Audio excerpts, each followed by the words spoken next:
Yes, and now we're live. I'm like, yeah, we should probably hit live. Hey, everybody. Welcome to the channel called Chillmonger. I'm Chill, last name Monger. The jaded fanboy is here, as well as aggressively relaxing. Aglax, why did you choose to write your name that way? A and then relaxing. You want people to find you, yeah? Aggressively relaxing. Yeah, I'm the worst at marketing, man. No, I think I rank up there too. The jaded Oh, fanboy. you're right. I should fix it. Jamie is in the live chat and he sends a message, says, send the link, bro. I will. But like I say every single week, give me your private, you give me a Twitter, Instagram, make one just for me, because I don't like that I'm putting a link in here and having other people, which has happened before, where somebody else who it's not intended for will click the link. I'll see their name down there and I'll be like, Yeah, well, after Jamie comes on, can't you just delete the link? Can't you just delete that little post? Not from StreamYard. I actually have to open YouTube, and I'm in the middle of a show, and it's like such a tedious matter. Speaking of the show, we're here. We're also joined by Trinity. George Russell is in the live chat. In Infinity War, Thanos used the Infinity Stones to reverse time around Vision only, to resurrect Vision. So why can't the Avengers use the stones to resurrect Tony in a time bubble around him only? I like it. I like it. George Russell, thanks for your contributions to the show. But the first question, officially, when is it safe to tweet spoilers? A movie comes out on Thursday, Friday. Okay, we all know it's not right to be talking about that. You should definitely use that flag where you can flag a tweet with spoilers to indicate, guys, don't look at this image of the child. But I don't know, by Monday, the child, Nakia's son. That is good. I like that. The child. That was good. The bastard. You don't like that one? You like T'Child because it's clever? I like T'Child, no, because T'Challa is supposed to be T'Challa to child. I like that. That was good. What's going on, Jamie? So Jaded, long time no see, bro. Hey, Jamie. You guys are here all the time. You just never crossed over? I haven't seen Jaded for like a month. Well, Chill rotates his but you guys never linked up once in months. So I've had like Jamie. I've had you on like what, a couple times. All right. Well, welcome, bro. I asked the question: when's it safe to tweet spoilers? When do you think it is? If a movie comes out on a Thursday, Friday. I still feel bad letting people know that Luke Skywalker and Darth Vader are related. I try to be careful with it. That's extreme. I don't know. I think it's as long as your video title states, or when you're starting the video, you're saying it's spoilers. That's fine. I mean, you've been given, even if you get like a sneak peek, on the Thursday showing, and you have a video that says spoilers, and you start the video and go, just to let you know, spoilers, just warn you. So it's like. Well, to be clear, you're talking like ambush spoilers, right? Like social media posts that are like memes and jokes that will, someone who hasn't seen the movie can kind of. You mean like random things? Yeah, like I totally, if you want to talk about something and clearly state in the title of whatever you're producing, like, hey, yeah, we're gonna talk spoilers. I have no problem with that. It's the like 2 weeks, I guess, is where it's like, in my opinion, cool to start putting out, like one screenshot that shows something people want to know about. You want the internet to wait 2 weeks? Not gonna happen. Do you want me to wait 2 weeks? Because the neighborhood I'm around, like you folks, we all see things on opening weekend. I really don't think it's a matter of 2 weeks. I do actually look at it like, if you're following Chillmonger on Twitter, bro, what do you expect? Yeah, I mean, you got channels. You got channels that literally live off of that type of stuff, and it's like you want them to wait 2 weeks. I would say this, I want a lot of things people don't do. Sorry. No, I'm saying so. Show says 1 week. Okay, so you guys remember back in 2019 when Endgame came out, and then it was like a month or so after the movie came out that they started putting the Avengers Assemble scene into the actual previews her commercials for it. I would say that's an accurate timeline, or so like time frame of when it's okay. Because when Marvel starts doing it for their own movies, then you can start doing it. Because enough time has passed. It was a month. I think it was a week. I think really? a week later, I remember seeing Captain America lifting up that hammer and taking it from Thanos. I mean, what's his name? Thor. Those little clips you mean when they share the clips. Yeah, it says they'd be like, go back to the theater, don't miss this or relive the event. They were like really high on it. Mm-hmm. K-Dot, hello? What up? Hey, K-Dot.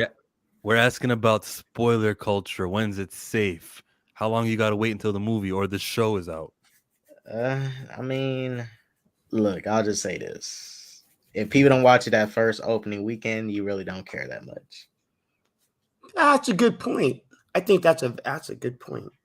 Now, if after first opening weekend, people want to talk about it, go ahead. But, the first 3 days, because most movies, especially blockbusters, come out, that Thursday night. And then you go Friday, Saturday, Sunday. If you don't watch it within those 4 days, then you really don't care that much. Now, I understand people have lives, but I have a life too. I go to work also, and I can still make time for it with my schedule. So, see, I'll respect other people by not tweeting at them. By the way, this happens. If I know you didn't see it, I'll leave it off of your TL. Maybe you have like certain words blocked or muted, which is you can do, guys. You can mute words like Wakanda Forever, but I'm not going to just censor myself in a general open tweet just for you after Monday, Tuesday. Right. Don't spoiling on opening weekend. Just chill. Had to unsubscribe from a few waste man channels that had full on Wakanda Forever spoilers in the title. Okay. Yeah, now those people are extra deep, especially on those opening. They'll have literally a clip from the movie that spoils so much, and then in the title, oh my gosh, T'Challa's alive or something. Like they will. It's like, come on, dude. I remember when freaking No Way Home came out, and literally 3 days, a couple days before it, because they released in Europe like a week prior, which I think they need to start to release this stuff around the same time. Stop putting so much gaps. Yeah. And there's literally thumbnails and stuff showing like Toby, Andrew, and Tom all in one clip. I'm like, man. So I blame. So it's a lot to it, but the studios need to actually fix these release dates for movies. They be releasing them too far apart in different regions. See, but that's the thing though about No Way Home. Like I don't know about you guys, but I don't ever remember Marvel or Sony ever including Toby or Andrew in any of those spots. Did they ever actually like release any commercials or spots with them in it? Yeah, no, not until after the film came out. Just like after the film came out, you're right. It's just like Endgame. When after Endgame came out, they started showing like Cap with his shield, not broken, him with his hammer. Yeah, Diesel, I have something for you, and I want actually, if you have Twitter, let me know if you have Twitter right now because I can just tweet you there. 2, does Vulture hold his wife hostage? Like, I don't see this relationship being this like mutual kind of we both love each other type thing. I really think that there's something going on here where she's afraid to leave him, or she's only doing it for the kid. He threatens, hey, me, like that's not a loving relationship. I think she legitimately thinks he went like straight. Okay, so she knows he had a crooked side, and she feels like she got him back on the. Yeah, because before Tony messed up his business, he was working. He was doing straight work. Maybe before that, he was probably doing crooked stuff when he was younger. Who knows? But I'm assuming she was with him at that time. I'm assuming he's probably a married man, or just still young. Because Liz, their daughter, is around the same age as Peter, so he must have been with that girl since then. I still think she thinks that he probably went straight. He's just doing work at like some construction site. He's probably just lying that he's about being a construction worker. But maybe she did catch on. Who knows? But they did leave New York though, so maybe they did it out of shame, and also, we might be connected to this. Let's leave. Jaded fanboy, or Jamie, go ahead. Sorry, yeah, I agree with K-Dot. I do feel like, especially because she was only in what, like 1 or 2 scenes, like when Peter goes to pick up Liz for the prom. Like, yeah, like 1 or 2 scenes. Yeah, like I think they genuinely, the love between them was real. So I don't think that their relationship was toxic like that or anything like that. But I feel like after the fact, after he fought Peter and then he went to prison, like they're obviously there's going to be some rifts in that relationship now, in that marriage. So, but who knows? Keita says she's doing it for the kid. She sees the same thing I'm seeing. Yeah, I mean, look, it could be. I'm not saying she's not. I'm just because in those scenes, that's why I say the movie should have showed more of Vulture's like personal life with his family. But mind you, it would have spoiled that he is the father. But like, you can still show the wife and Vulture without spoiling the fact that this is Liz's dad. Because we never seen Liz interact with her parents in the movie at all. So if they showed more scenes of her like, but I don't want to do it no more. I'm only here for the kid. Like they could have showed a little bit more. But I'm assuming she's just being oblivious to stuff. She left him. Like the dude's in jail. She found another man in Portland. They're good. Aglax, does Vulture hold his wife hostage? No way, man. She was down to do dirt. 100%. When was the last time you thought about the Eternals? The last time I thought about the Eternals was the last time I played this. The last time I thought about Eternals was the other day when I thought, wow, Eternals and Agatha Harkness are getting more content than T'Challa. Wow. That's crazy. Next. Last time I thought was, unfortunately, I was watching was it Elliot from the movie files or Cinephobe files or whatever, and he was doing his ranking of Phase 4 movies yesterday, and for some reason that dude, I lost all respect for him, because guess what was at the top of his Phase 4 movies? The Eternals. And then he went on a 2-hour, crap you not, he went on a 2-hour diatribe about why it is and explained everything. I had to like in general or like for MCU. No, just for like Phase 4. It's his favorite thing. Okay. I thought he was talking movies in general. I was going to say a link to this video because that sounds awesome. You want chaos? Keep going. So when's the last time you thought about it?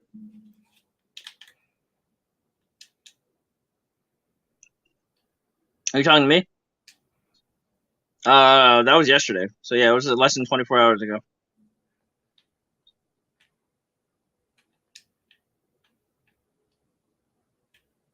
Did everybody go quiet or? No, we was waiting for you to say something. Oh no, I was trying to switch from my my speakers to headphones. So I thought like I had a. You never know when people are going to stop talking. Okay, next question of 33 burning MCU questions. Do comic book creators deserve money? Well, yes, but do they deserve more money? Talking off the movies? Yeah, the movies. If they use your creation. How much? Put a price on it. I don't know how much money Stan Lee was making because he made majority of these characters that these movies feature, even the movies before the MCU.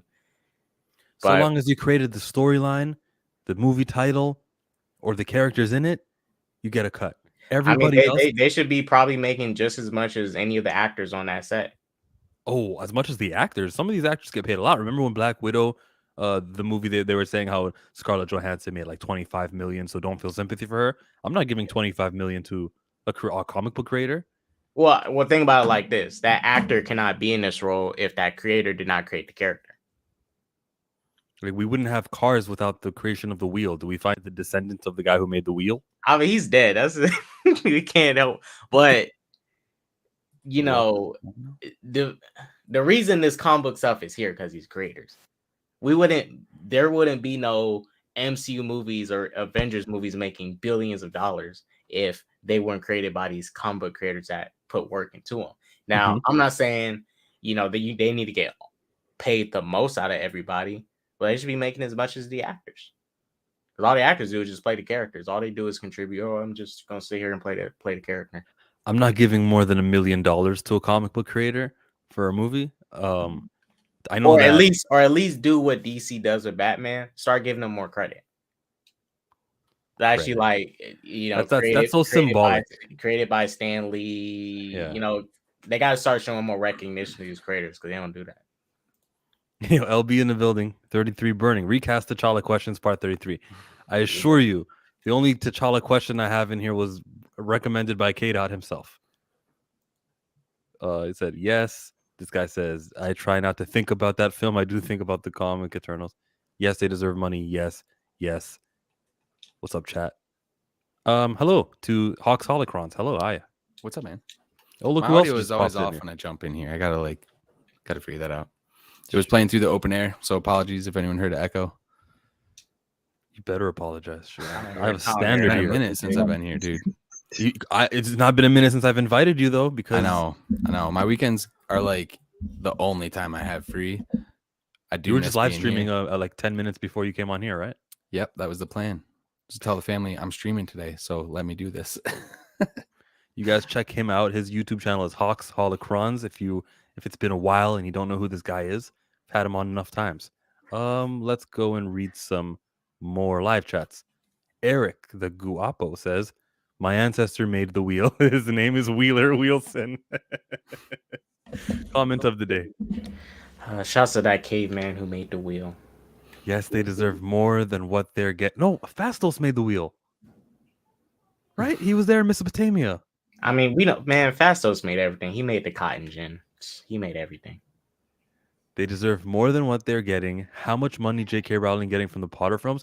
But the thing is that the Harry Potter films are adaptations, like page by page. But even she's heavily associated with those movies. Mm-hmm. Like most of those movies only really got to be made the way they did was because she had to like really be hands on with it. I don't know how much she was getting, but she was probably getting paid a lot. And it's a little bit different where she created every single character. Yeah. So probably going forward with the Cursed Child live action film. And Harry Potter and all of them will be adults or grown up. Ooh, how much screen time will the adult generation get in that? Not sure. But the only credit the comic creators do get is for creating character. I wouldn't give them credit for they wrote the movie, you know, but still these people cannot write the movie or even have this idea to twist this story the way they did without the creation of the comic. So the question was, do comic book creators deserve money? Who wants to touch on this one before we move on? Yes, they do. They do, because like you guys have been saying, there would be no MCU or even like a DCEU if these guys didn't come up with these characters first. So I mean, of course they deserve money. Yeah, but at the time that they created these characters, they basically give up the rights to the characters because it's owned by the company. Because don't forget, these guys probably they create like dozens of villains. They create a bunch of superheroes. So it's like so it basically is given the rights to the company, saying, here, we're giving you this paycheck. I mean, the guys that used to work at the AD 2000, where Judge Dredd was created, they literally gave up the rights to their artwork, much less, their creations. So it's just the way the company decides to, we're paying you for who, because again, it's a risk on the company's part. If nobody reads your comics, I'm still paying you all this money for it. So it's the balance. Even a little bit of money will change their lives. So I don't think that we should need to be dropping everything because you created this. You're this essential. We still have an original screenplay being written by a screenwriter who's going to make their own version of whatever you created. Right. You're not that essential to everything. Yeah, but I mean, I'm sorry. Sorry to interrupt, but I was just saying, look, when you think about it, bro, like these huge conglomerate studios like Disney, and to a lesser extent Marvel Studios, like they have and make enough money where they could feed India, right? Where they could feed like a third world country like India, You know what I mean? Or like China or like anything like that, like Africa, anything like that. They could do all that, right? Mm-hmm. But so like, what's the point of not throwing a little bit of love towards these creators and stuff? I mean, think about it, half of these creators are dead anyway. Like it's not that hard. Just give a little bit to a few. Who's that in your picture? That's Vivica? Yeah. I worked with her on a short film a while ago as assistant director or something like that. I don't remember.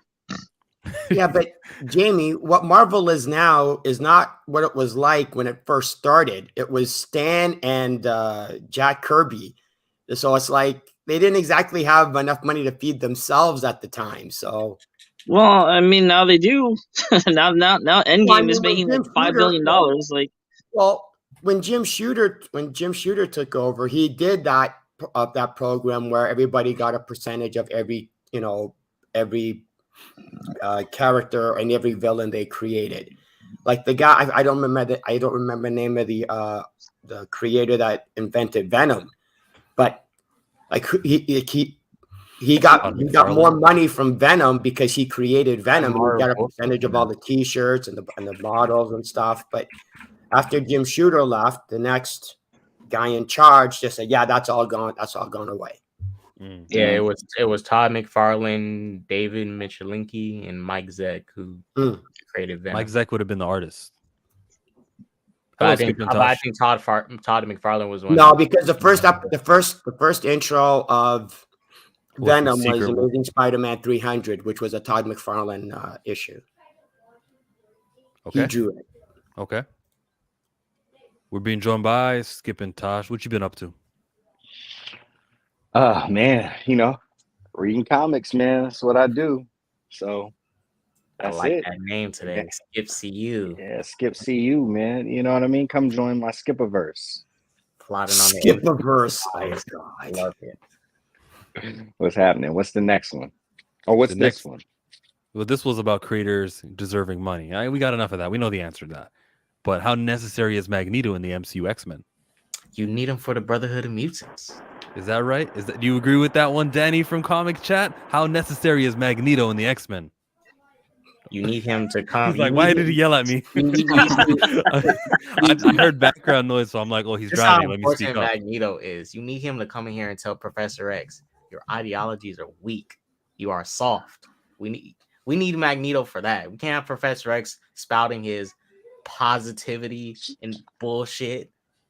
We need negativity, and Magneto can bring that. So we need him. I want to hear. Well, he calls him out on his bullshit too, which is nice. Like he is the anti Professor X essentially. I love what they did with him in House of X and Power of X, the Hickman stuff, where he thinks he's a literal god among humans. Like that's the Magneto that I want. Is that how you read into that? He felt himself more higher than the rest of everybody. Oh God, yeah. He was like, he didn't want people bringing the humans into Krakoa at all. He thought that they were above that. So, the humans also proved they could not be trusted with something this precious. With Genosha. Yeah. I mean, Magneto's whole shtick was the fact that they were the next evolution and that, humans should be serving them. Exactly. That's why he's the antithesis of Professor X. Professor X is going, we should be living a month with them, synonymous with them. And Magneto's going, why? Why? I can do all this stuff. Let's get the take of Danny. He's in the building. He's driving. How necessary, Danny, is Magneto if they do the MCU X-Men? It depends on which Magneto. If they do Fassbender, I'm all for it. If they do that old Ian McGregor or whatever his name was, no, I don't want to see that shit. Really? Yeah, I don't really mind about the actor. I think they both did fine. I'm just looking at the story-wise, and like we've had 2 franchises featuring Magneto. There's a lot of other mutants we could go to. Magneto is the you could have had Magneto as the bad guy. Yeah, I mean, I completely agree with Danny. Like, okay, so yes, we have had over 20 years of Magneto in 2 different, young and old. But here's the thing, though, right? It's like saying a Spider-Man movie without Norman Osborn, or like Iron Man without the Mandarin, which they did, but then they rectified that later. But yeah, eventually you do need Magneto. Plus, have you guys heard the rumors of Denzel being cast as Magneto, and they can't say anything about it yet? Have not heard that one. I hope it's not true. I've heard that going around. I heard the guy that played Moff Gideon. Giancarlo, yeah. I started those rumors. Or they could always go different and just bring instead of Magneto, just do a Joshua instead. Oh yeah, his like clone brother thing. Yes, that younger version of Magneto. Wait, no. Joshua the mutant. Yeah, I did actually hear a rumor. MCU. Yeah, I did hear a rumor that Michael Fassbender was actually approached to play Doctor Doom for the MCU. Which I hope not, because I don't see him as Doom at all. 6. What is sword? Useless. The outer space version of Shield. Yeah, I'm not going to be able to recite that. It's like sentient world observations, research and development, something like that. Yeah. Oh God, that's he even says more it. forced. Doesn't what's his name say it in Yeah, director Hayward She-Hulk. says it in He one. says it in She-Hulk, I think. That's even more forced than Shield. Yeah. It's the galactic version of. Mm-hmm. That's what I would say. Galactic version of Shield. I wouldn't even try. I mean, it's spelling essentially where Nick Fury was at the end of Captain Marvel. Basically, that ship, not outright, but that's what Sword eventually becomes, is a hidden ship above Earth. Not Captain Marvel. He's at the end of Spider-Man. Yeah. Exactly. Yep, you're right. Aglax, what's sword? I mean, you nailed it. You said it perfectly right. It's exactly how the anagram works. You mean like what is it inside the MCU now? Yeah, what is it? Oh, for the MCU. But you can answer however you want to answer. It's a stupid question. Give me a stupid answer. Yeah, like people at S.H.I.E.L.D. were like, oh man, there's this whole other thing going on in space. Yeah, we're going to need to change this and make it sound cooler. And that's all. That's all that they did. That's all the thought process that happened. Oh, we got it here. Sentient Worlds Observation and Response Department. SWORD is an Earth-based espionage agency charged with handling extraterrestrial affairs. Oh yeah, because we're just so good at it. We're just basically the long and short of it is they're put in charge of babysitting the Skrulls. they even said in WandaVision they've been here since around like Avengers 2012. Gee, but that's why I called them useless, because like, oh, you guys have been here since 2012, or y'all been there. Question number 7. Let's throw this at Danny. Does Kamala Khan's friend group have room to expand before graduation? You're muted, and I'm trying to unmute you, and it's not working. Hold on. There. I think I muted you after you unmuted. Go. All right, does Kamala Khan's friend group have room to expand before graduation? Sure. I don't know who would expand to, but I'm sure. Then the other guy, did he have similar powers to her that the mother gave him? I think he's gone. He left. He traveled to like New York, and they're gonna take care of him. I don't think there's room back in the fold. We need that for the tension. We need someone to interrupt the romance between Bruno and her. You mean the romance between Bruno and Bruno? Kamala was collecting the harem in her little show. Mm-hmm. Yep, kind of. I got a feeling all these kids are gonna link up at MIT, college, wherever Peter Parker and his friends group are at. I think Bruno could show up. I think Kamala could show up. There's a lot of college age MCU characters that I think they could play with a lot. And there's only one college that they all mention, MIT. Mm-hmm. Oh, Riri Williams too.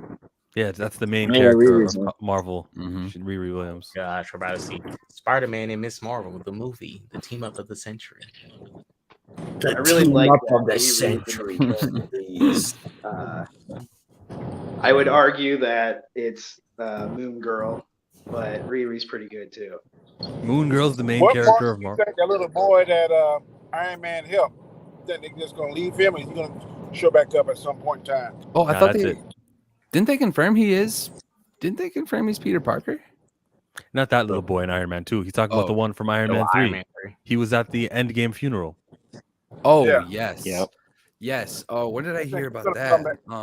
He's gonna come back in some shape, form, or fashion. He's gonna be in Did they Armor say who Wars. that He's gonna was? be War Machine's sidekick. Oh goodness. His name is Harley Keener. He's gonna be War In the Machine's cast? sidekick. I can see it. War Machine. Oh, I'm thinking War Machine about to have a sidekick. There was a rumor I heard that I liked a lot. what a Like, mini me version. Like he was Nathaniel Richards or something. Oh. They just didn't name him. Yeah, no, I like that though.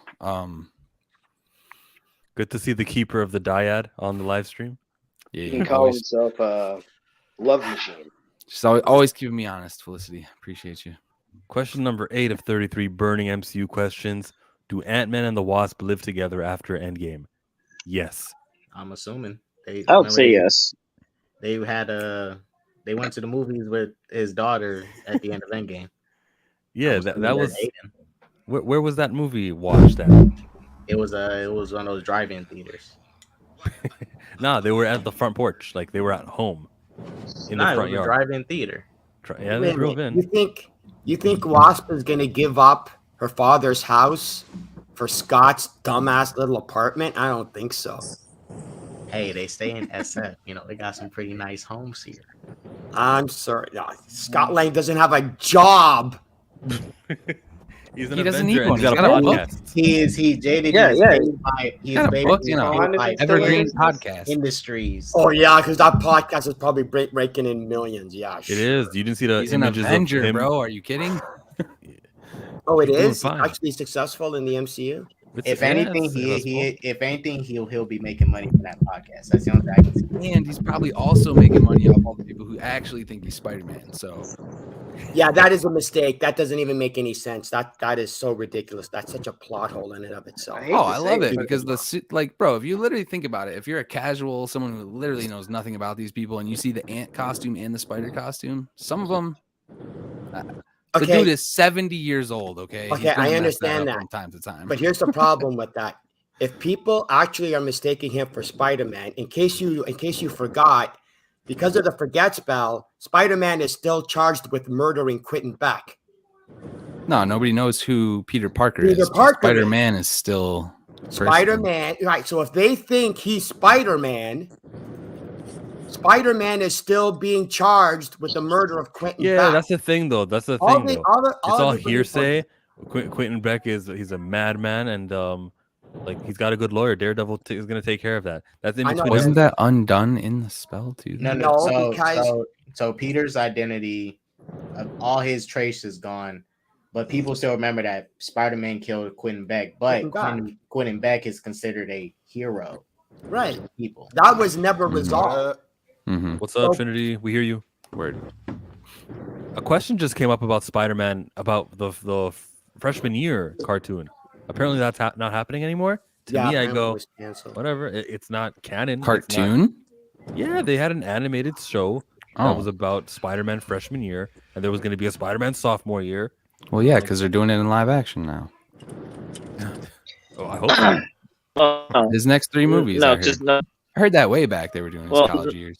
No, because that's the difference. Spider-Man freshman year. Yeah, freshman year was gonna be a prequel to No Way Home, not No Way Home, Homecoming, because it was set during high school freshman year, not college freshman year. They changed. They changed that. It's no longer a prequel. It's just another multiverse show. I don't care if it's. I do remember seeing the logo. They definitely had a logo for it. I like the MCU. Any other U is just it's nothing. It's just it might as well be like pick any show. Yeah, I mean, I thought it was gonna be a prequel. I thought it was gonna be a prequel too, but they revealed that it's not because he's making all these like different suits and stuff. And Norman Osborn will be in this show.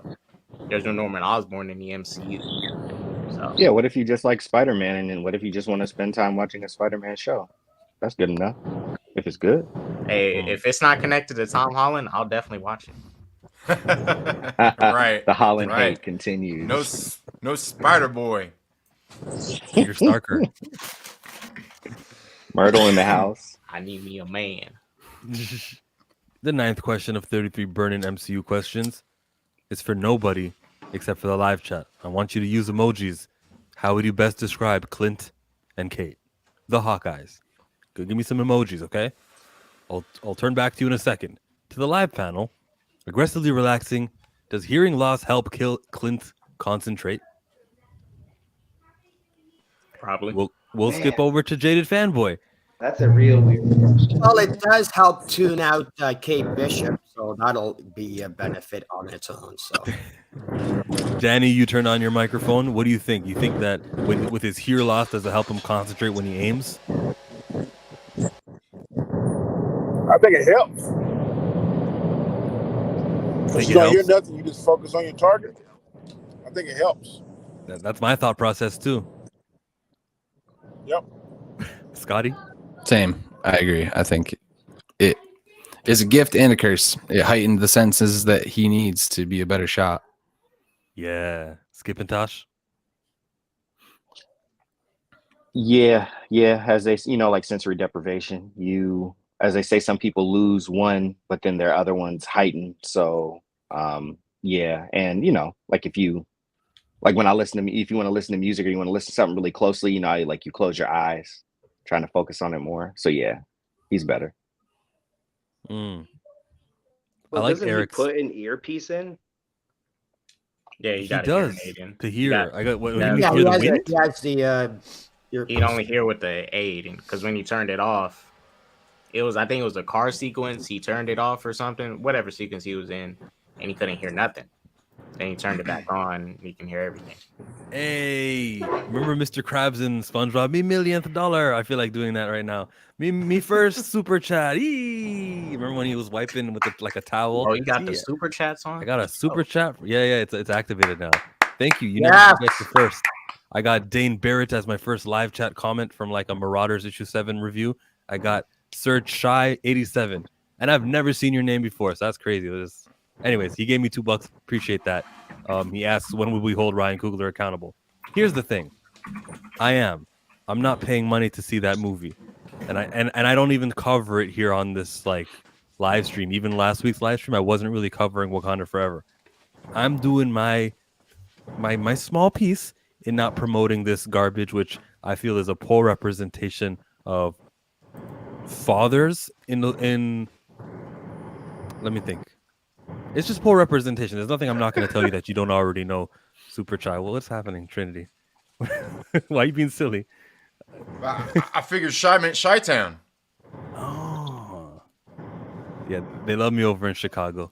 Shout out Keita and Gray. I think you guys are from Chicago.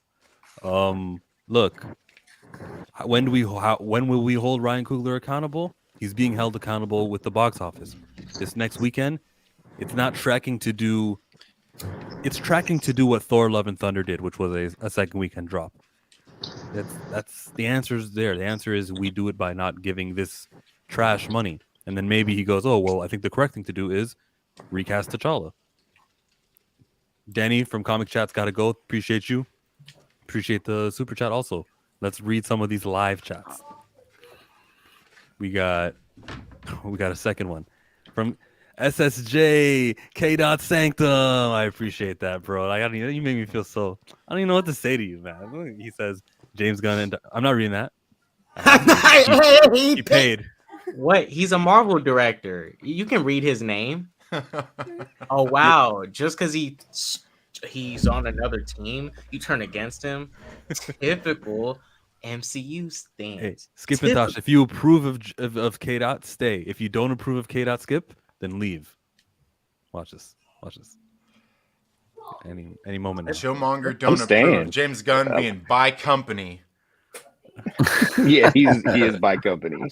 There was just a quick thing to mention. You say he's switching sides?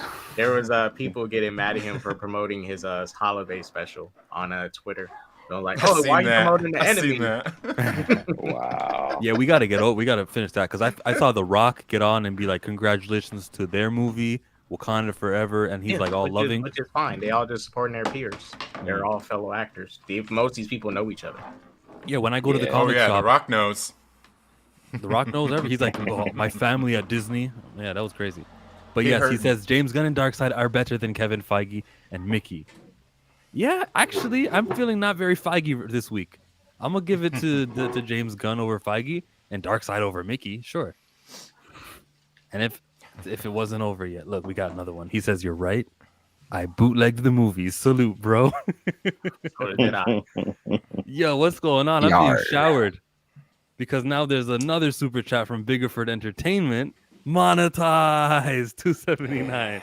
Hey, man, it is. This is really. I feel the endorphins right now. That's crazy. Did I skip any super chats? I want to make sure I get everyone. Oh my God! Could you imagine you have that problem? Did I skip any super chats? Oh, the humbleness. The humbleness. Showmonger John Campy all of a sudden. Yeah. You know, the first time you do, they're going to be commenting about it. Yeah. Oh, yeah, you didn't read. And they'd be justified in asking for why I'm not reading them super chats. Alive, an alert from the north side of the dirt. It is Be Real with D Real coming at us with another one of them other ones. Oh, let me get all your catchphrases out. If you're digging what I'm saying, put some dirt in my butt. Oh, well. It seems like I'm trending a tad. Okay. Well, thanks for having me. Yes. We are at question 10. No, we're at 11. Okay. Here we go. True or false, Daryl? Mjolnir is a mallet. It has been referred to as a mallet. True. I'm going to go ahead and say true also. Scotty? When was it referred to as a mallet? I'm going to say yeah, because I don't want to complicate this. All right, we got 3 truths. K-Dot, it's your turn. It looks like a mallet, but it is a hammer. So, it kind of looks like one, shaped like one, but still it's a hammer. That sounds like a true to me. Aggressively relaxing. Yeah, that's definitely a mallet. That thing can provide a soft hit to anything it wants. He's proven that over and over again. It definitely counts as a mallet and can also be a hammer because of the unique properties of Arrow. The jaded fanboy? False. It's a hammer. Damn, I know, right? You were going to say it was true, a mallet. Right? They would call it a mallet, but I believe they call it a hammer. But just because you call it a hammer sometimes doesn't mean it's not a mallet other times. I really don't. Could you imagine Tonya saying, or Thor going, "Do you want me to put the mallet down? Do you want me to put the mallet down? I'll put the mallet down." Doesn't have the same ring to it. Sorry. Trinity. Are we talking cinematically or are we talking composite? No, I'm talking about how it looks. It has been referred to in the comics as the Mystic Mallet Mjolnir. I will accept. I'm saying that fast 5 times. Mystic Mallet. No, I can't. The mighty mallet of Thor. I mean, the show is 33 burning MCU questions, but I would say I definitely like the explanation Aglax gave because it can be light as a mallet, it can be heavy as a hammer, or even more than that. It can erect cities, it can destroy them. So, yeah, mallet, hammer, it's all relative. Hey, it's a majority mallet answer. Let's go to Jamie to add to this. Let's pile up on the hammer folk. Is it a mallet, true or false? It was never used as a mallet, so no, it's false. It's not a mallet. Damn, it was never used as a mallet. That's a good justification. No, go ahead. No, I'm just thinking. I'm sure he's lightly hit things with it. I'm just trying to recall which times it was. I definitely I definitely know he's tapped people with it for sure. He said, "What's a mallet?" Mjolnir. And I'm glad that Yellow Spider guy asked because that was going to be my response. So mallet, a hammer with a large, usually wooden head, used especially for hitting a chisel. It is not a mallet. False. Well, Groot is wooden, so does that mean Stormbreaker counts as a mallet? No. Let me again. What? Usually wooden head. Usually, not the handle. Stormbreaker's head is usually operative word. Usually. Yeah. Usually, thank you. Exactly, it's an operative word. Yeah, but it's all in the phrasing. It's all in the phrasing. Tips the scale. It's over 50% that it's usually a wooden. So we're gonna say no. It is a hammer. Hammer time. Can you find me a mallet right now that's got a wooden head on it? Can you go to Home Depot and pick one up? I got one. I got one. The rubber. Yeah, the mallets that I know are usually rubber.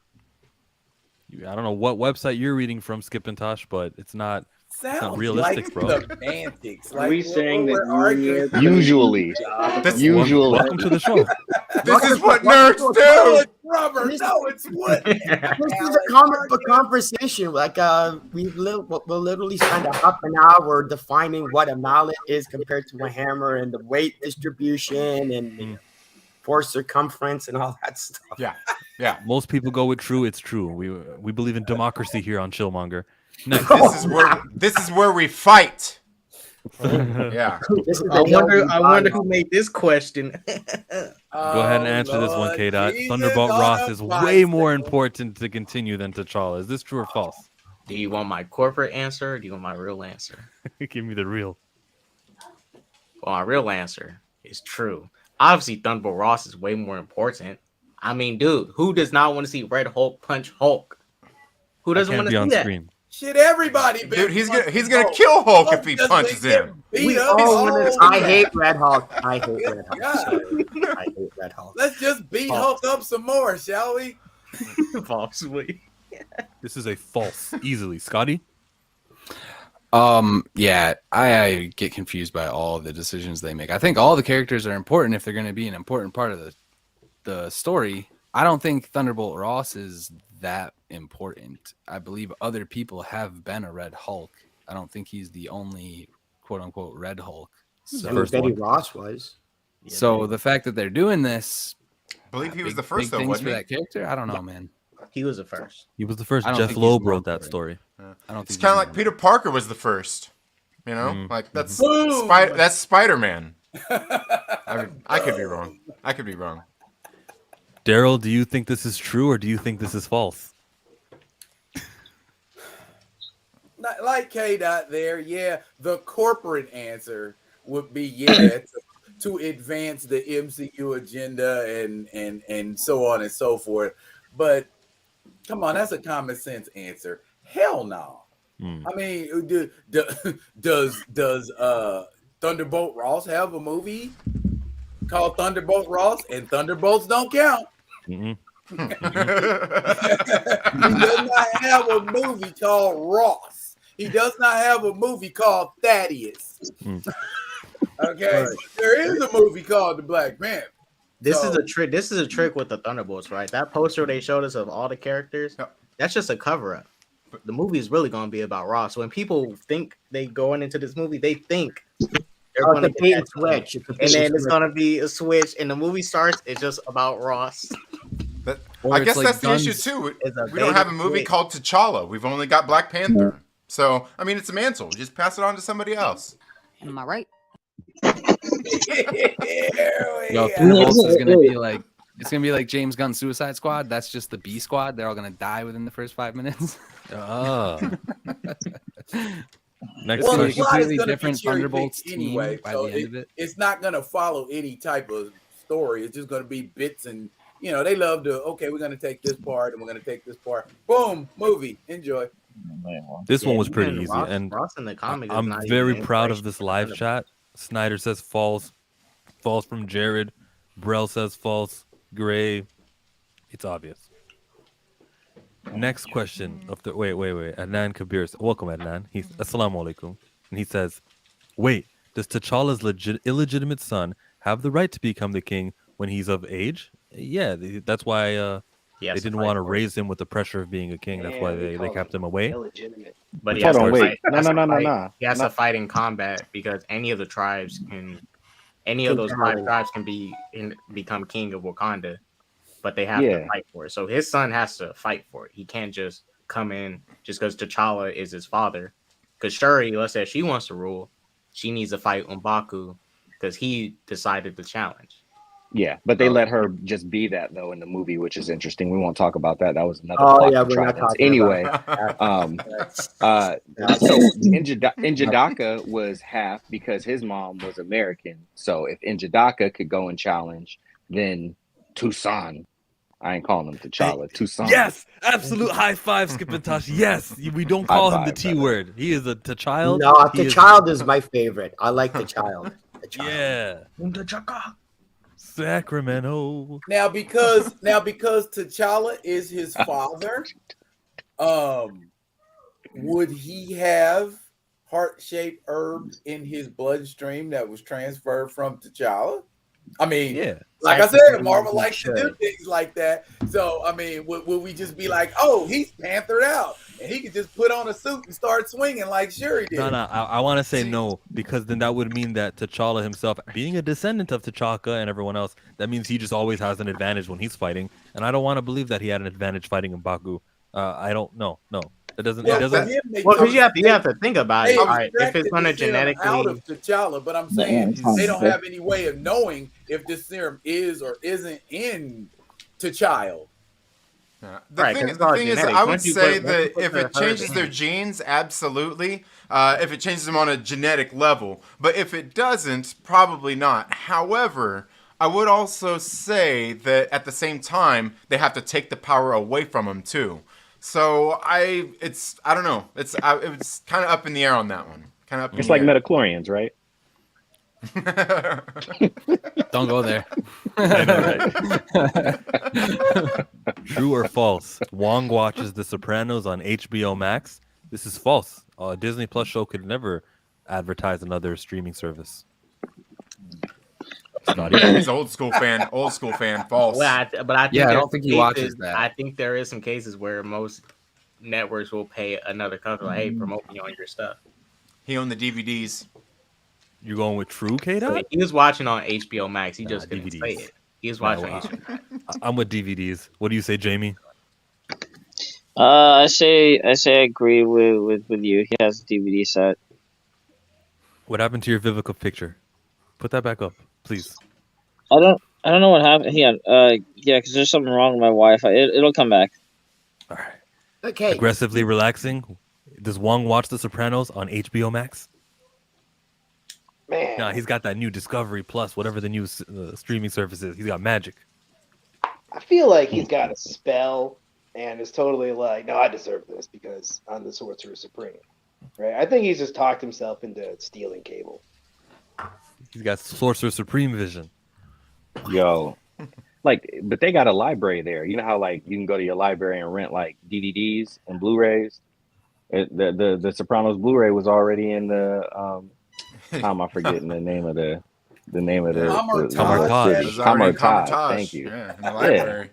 You know what I'm saying? So he's got it from the library. He good. Yeah. Blu-ray. And he used to be the curator. He used to be the curator essentially. So he knows exactly. He made sure it was there. Right. Now that He doesn't need he's making he doesn't need TV. He can just sit back, sling ring, and watch real life. He can just open a circle and just watch people in real life doing whatever. Okay, True. He's only watching the show because there's a hot chick sitting beside him. He's watching it because he was watching before she came in. Oh, I thought she introduced it to him. No, she watched it with him. They just have the same interests. They both like yeah. She was giving away plot lines. Oh yeah, she was. I thought I can barely remember the episode because I kind of tried to erase it out of memory. So traumatized. So say you're gonna remember it 15 years from now. I thought that she introduced him to the show. So. Keita says that it's true. Adnan says it's false. He watched it on regular TV, maybe. Wong was watching HBO Max, says Mike. But he says it like he's sure of it with capital was. Was he really? Was it HBO Max for real? It's either you're going to watch on HBO or HBO Max. So HBO Max is a better service to have because you get more options. So anything. Could you tell by the options, from when you pause the screen and it shows you all the options, you can go ahead 10 seconds. You could see from that frame exactly if he's watching on a DVD. Yeah, I think it was HBO Max because the HBO you only get the HBO stuff. Oh, the HBO originals. With the HBO Max, you get the originals and the new stuff. Well, that makes it really easy for you to answer. D-Real, was Wong watching The Sopranos on HBO Max? Sounds like he was. Man, Brian, welcome, Brian. He says, yeah, because I don't think T'Challa would automatically have the heart-shaped herb in him. Yeah, just because T'Challa didn't either. They sign a contract. They have no legal rights to the character. They work for hire. Oh, Carlos, you're reacting to something we said like earlier in the stream. Click live. D. Diesel says the third Red Hulk was on the U.S. Avengers. Robert Maverick. That was the third one. Oh, I guess Betty was second, right? Yeah. Either that or bootlegging it. Wong watched the anime on Disney Plus. Can you? Yeah, that Star Wars show. That's only anime on there right now. Felicity, there's a lot of things worse I could be calling him. This is acceptable. True. Wong has breaking the rules. That's funny for you, Trinity? Yeah, that's hilarious. No, I mean that you could be calling him something worse. Told you it was good, Chill. He's a bastard, like literally. I do not see a wedding ring around Nakia. There was no service. God. Don't get me started. We'll get my pearls. We're clutching them. If you looked at the bottom of the screen, it had the episode number and the title on the bottom. He was streaming it. Oh, there you go. Enough said. Next question of 33, Burning MCU Questions. Hold on a minute. Snyder Steppenwolf wants me to read his comment. I'm not trying to skip your comments. It just so happens that there's a lot of comments today. T'Challa is the son of T'Chaka and Queen Niamey, the nephew of Sion, half-brother of Shuri.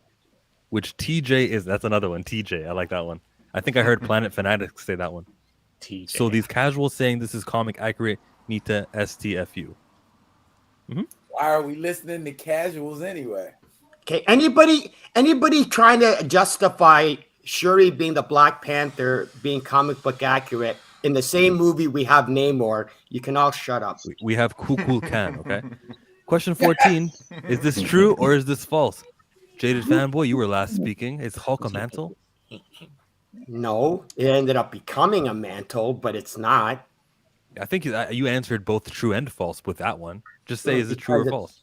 Well, because you can't, because the Hulk is when what was the guy Cho when he became the Hulk for a while? Amadeus Cho. Amadeus Cho, he became the Hulk for a while. Why? Because he was the only Hulk. Totally awesome. So it's like you can't just. It's not like Bruce Banner goes, okay, you know what? I'm tired of being the Hulk here. You guys have the gamma radiation. It doesn't work. It ain't a mantle. I would go with this is false. Hulk is not a mantle. No. No, it's his name. Do you want my corporate answer or my real answer? Okay, you know what? Today what we're gonna do is we're gonna answering questions with questions. I just want to know how many no more corporate answers. I mean, I can give y'all the corporate answer. I have to channel my internet more when I do this. Oh my god, now your internet more. No, I'm joking. No, false. Hulk is not a mantle. It's a very specific case because it's gamma radiation that hit Bruce and it created another personality, unlocked another personality within him that he's battling constantly 24/7. Aggressively relaxing. Hulk is a mantle. I mean, Hulk is something other people call you. So, yeah. Running around green, you know it's going to be like, that is that legally distinct character that's wrecking the place. Not like, it can be, that's a Hulk over there. Don't go. That's my take. And Hulk's form is only cool if you can control the other side. If you can't control the other side, nobody wants to be the Hulk. Scotty, true or false? Hulk is a mantle. No, it's the name that he was given because he was the first. He is the Hulk. Well, technically, he was given the name by some random soldier, so it's not like he made up the name. It's just some. But I just don't feel like there's a duty of like, all right, since I'm Hulk now, that means that I'm gonna be hulking around. It's a superpower. Like if another person has it, like Jen, sure, yeah, it's a power. It's the word I would use to associate going gamma and green, but Hulk is not a mantle to me, right, Skip and Tosh? Correct. Right, D-Real? Correct. Technically, the mantle was not passed on to Jen. She accidentally got it. And last but not leastly, Jamie, true or false? Hulk is a mantle. Well, according to that actor from Holes who was at the Wakanda Forever premiere, the Black Panther is a mantle. So I mean, hey, he knows because obviously it's part of the comics, right? So I mean, according to that guy, I would say yes, the Hulk is a mantle, Batman is also a mantle, Wonder Woman's a mantle, Captain America's a mantle, Iron Man's a mantle, the Green Goblin's a mantle. I don't know. You're a mantle. We're all mantles apparently. So according to that guy. I like to think I'm a mantle. We're all mantles. Well, and I was even thinking, like, say there was a race of Hulks. If there was a race of Hulks, even then it's still not a mantle. It'd be a race. So, like, you know. There was in Old Man Logan. A Hulk gang. See, there you go. I'm sorry, a race of what? Is inbred Hulks. Oh wow, it's like just talking. You just can't help it, use it that way, like a mantle. Nick Fury's a mantle too. They'll probably make to Junior a mutant. The Child Snow. You're mutant. We're all mutants. When it comes to the movies. Who's talking? When it comes to the movies, what? Was that Skip? Was that aggressively relaxing? Was that Jamie?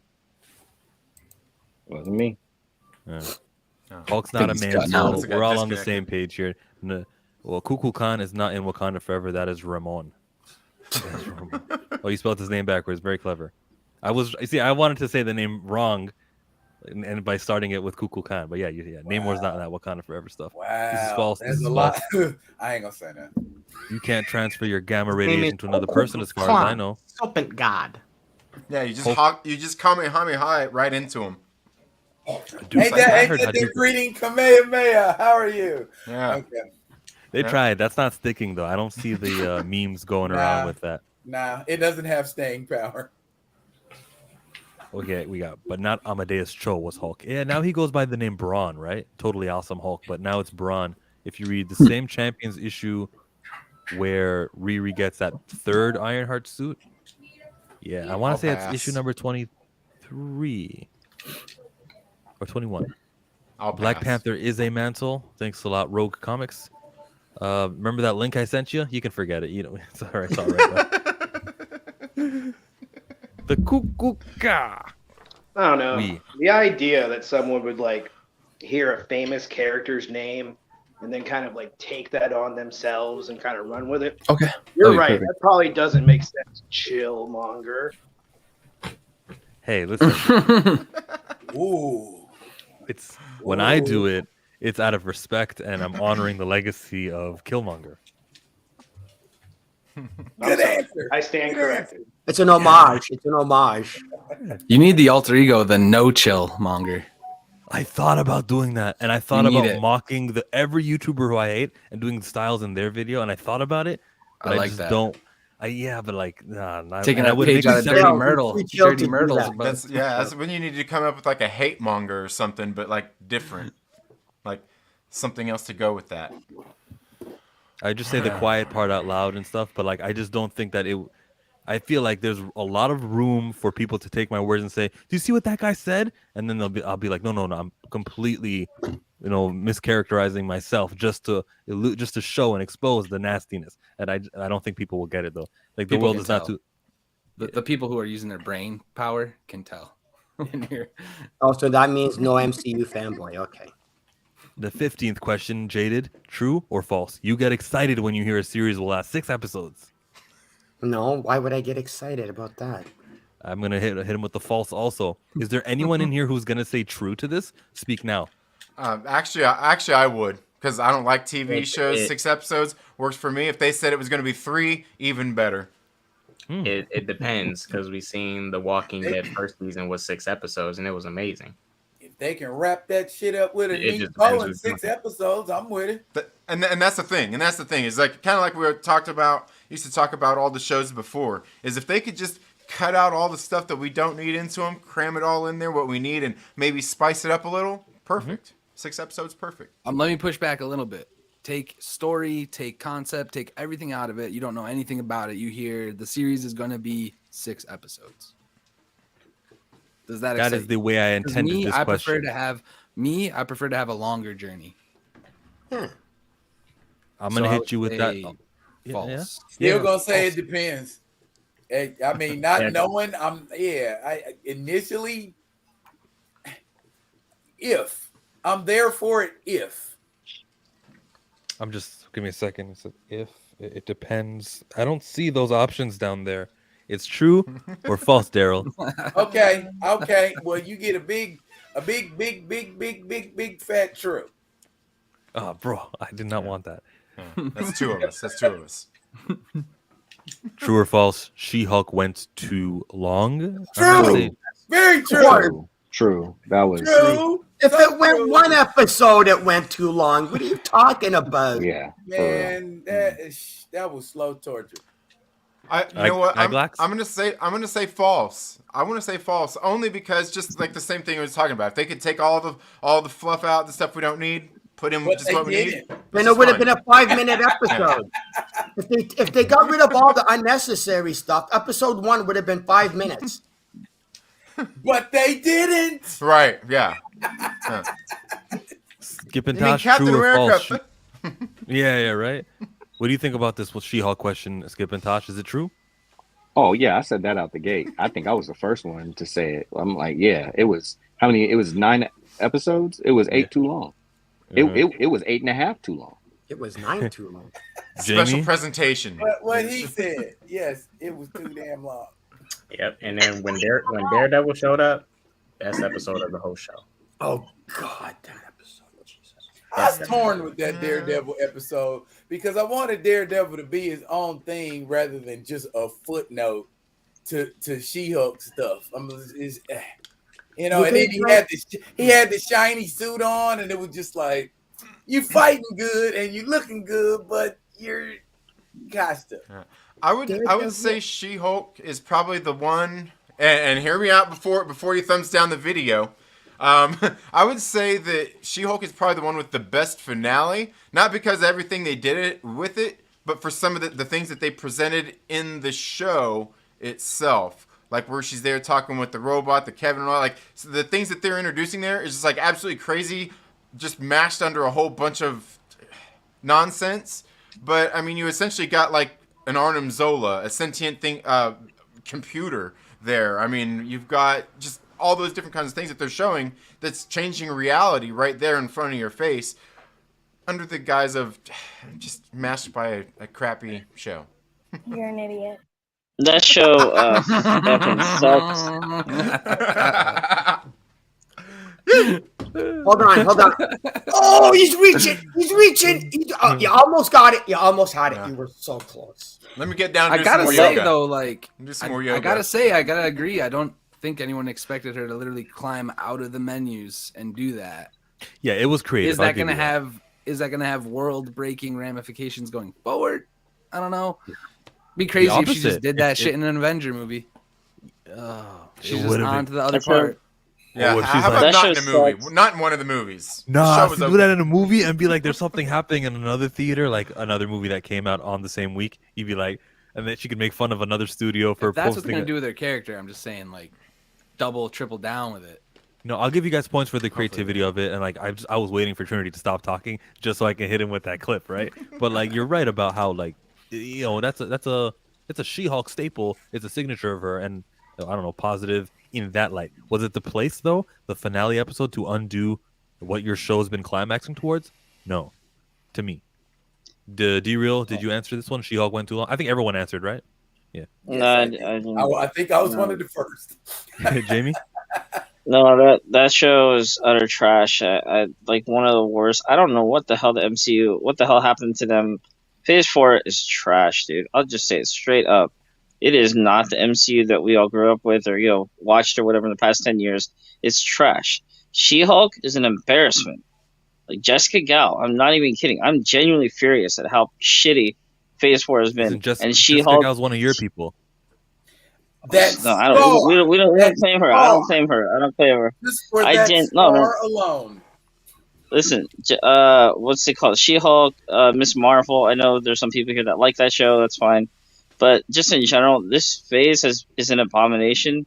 No pun intended. It is bad. The only thing, and that's an understatement. The thing that I'm looking forward to next year is gonna be even worse. Like Captain Marvel 2, Ant-Man 3. Aside from Kang, does anybody care about Ant-Man 3? No. And then you have Guardians 3, which I don't care about Guardians 3. I'm sorry, I don't care about Guardians 3. But then 2024, yes. You know why in 2024? Because we get Daredevil, we get Captain America 4, we get the Thunderbolts, we get Blade, we get Spider-Man 4, and then to top it off, we get Deadpool 3. So wake me up in Falcon 2 years. 1. Okay, yeah, fine, Kevin Falcon 1. Feige, But yeah, Feige not having as much control is a result of Phase 4. And look, if you had the Russo brothers, if you had Kevin Feige, Marcus, and McFeely doing their screenwriting, okay? Out of those 3 options, if you could only have 2, I would drop Feige because I prefer the screenwriters and the directors. And it's clear after this phase that they are more responsible than Kevin Feige is for producing the good stuff. That's not a question. That was just me giving my thoughts. Continuing something from Planet Fanatics is. But if you want to talk on it, Trinity, go ahead. What you got to say? I was gonna say I would probably keep Kevin Feige, keep Marcus and McFeely, and maybe drop the Russos because I think you could get other directors in there to do some very cool shit with some scripts that Marcus and McFeely would write. Okay. And just a reminder, everyone, language, because in Rogue Comics, our buddy over there in Bridgeport, Connecticut, is posting our video up on his store. He likes a friendly family environment. So let's not say words that begin with B unless you're talking about T'Challa's son. Then you can't. I can use my grandmother's curse words. How about that? Ooh, but like charlatan. Whose son? Yeah. Duly noted. True or false? Monica Rambeau is handled well. I'm gonna say true. True for now. She dresses well too. I'm not saying great. I'm just saying true. Yeah, we got 3 trues. True for now. I'll give it a true.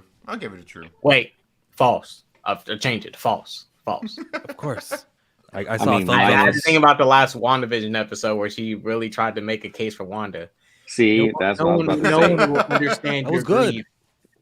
Yeah, was minus fine. the Wanda simping. Yeah, true. She was tripping, acting like she know Wanda. Like she abducted some kids. She crazy. She abducted her. Yeah. Well, the kids were technically with their families still, so she didn't abduct them. They were still with their families. She held them hostage. She just held all of them hostage. She violated them. Yeah. You know what I'm saying? She had them doing stuff against their will. That's a violation. That's an intrusion. But overall, I don't dislike her. That's the only thing I dislike about her so far. Her trying to defend Wanda like that. First, we got Kita with the true. Kita's always first with these questions and answers. Oh, Yellow Spider guy, actually. He hit us with the false. Felicity says, they'll never know what you sacrificed for them. They'll never know what you had to sacrifice. You never know. That's funny. And it's funny that 2 of them actually typed the whole thing like they remembered that line. Look, they didn't need to put Monica as a 10-year-old in that first movie with Captain Marvel, but she was featured. They didn't need to put her in WandaVision, but they're like, yeah, let's use her. Let's make sure we get her powers in here. She was used. It's not her own movie, which she's definitely worthy of getting, but it's well. D. Steezel says Kevin was cool in the beginning, but I've been looking at him sideways since phase 2. Steezel, by the way, with Monica Rambeau, if you ever want to join me on like a Friday after her comic comes out, so 2 days after, like on live stream, you're invited. Or if you want to like send in a video of just shoot your little mini review of it and like we can feature it on the show. Yeah. I don't know if you are interested in that or not, but that's what I was going to offer you at the beginning of the stream. Question number 18 of 33 Burning MCU Questions. I skipped a question. Hold on. 18. Photon is cooler than Captain Marvel. True. I like Photon. True. There's only one Captain Marvel, and his name is Marvel. I've heard. That's right. His name is Marvel. There's a Captain Marvel, and there's a Captain Marvel. 2 different names. So, which is the cooler name, Captain Marvel or Photon? MCU? Oh, Captain Marvel. Photon. Oh, you like Captain Marvel, eh? How about you, Scotty? You like Photon? You like Captain Marvel? Photon is because they couldn't think of a better name. It's like, what do we call her? I don't know. We call her Photon. Photon. They should never have stopped calling Monica Rambeau Captain Marvel in the first place, if we're being honest. Yep. No, I'm happy with her. I know what I want. Call Carol Danvers Photon. It's better to have your own name than it is to share a name that used to belong to an existing guy. So with Monica switching over from being Captain Marvel all the way to Photon. She has some other names too, but like we're going with Photon obviously right now. So I prefer that. Like I like way Spectrum better. Okay, I like Spectrum better, to be honest. Spectrum makes more sense. That's insensitive. Marvel. Spectrum's insensitive. Spectrum makes more sense. Myrtle's insensitive. There's Myrtle's like 10 ways you can take that. Yes, Spectrum. It can't just be Spectrum. It has to be full Spectrum. Dang. Hey, look, but in this day and age, you gotta be careful. Because what if someone says, "Yo, that girl off the spectrum"? That's what he's saying. That could be a good thing, but that could be a bad thing. Yeah, someone might be applying like, "No, that girl off the spectrum." Like, yo, she off the chain. Hey, start it up, K-Dot. Start doing that. Photon's definitely the coolest, but a big part of that character is her shuffling around names. So I think you should honor that. Just let her keep it going. Be like, oh yeah. Somebody said in the comments they think Carol Danvers will always be Ms. Marvel. Yeah. And that's another thing. Kamala Khan deserves her own original name. Kamala Khan is Kamala Khan itself is cooler than Miss Marvel.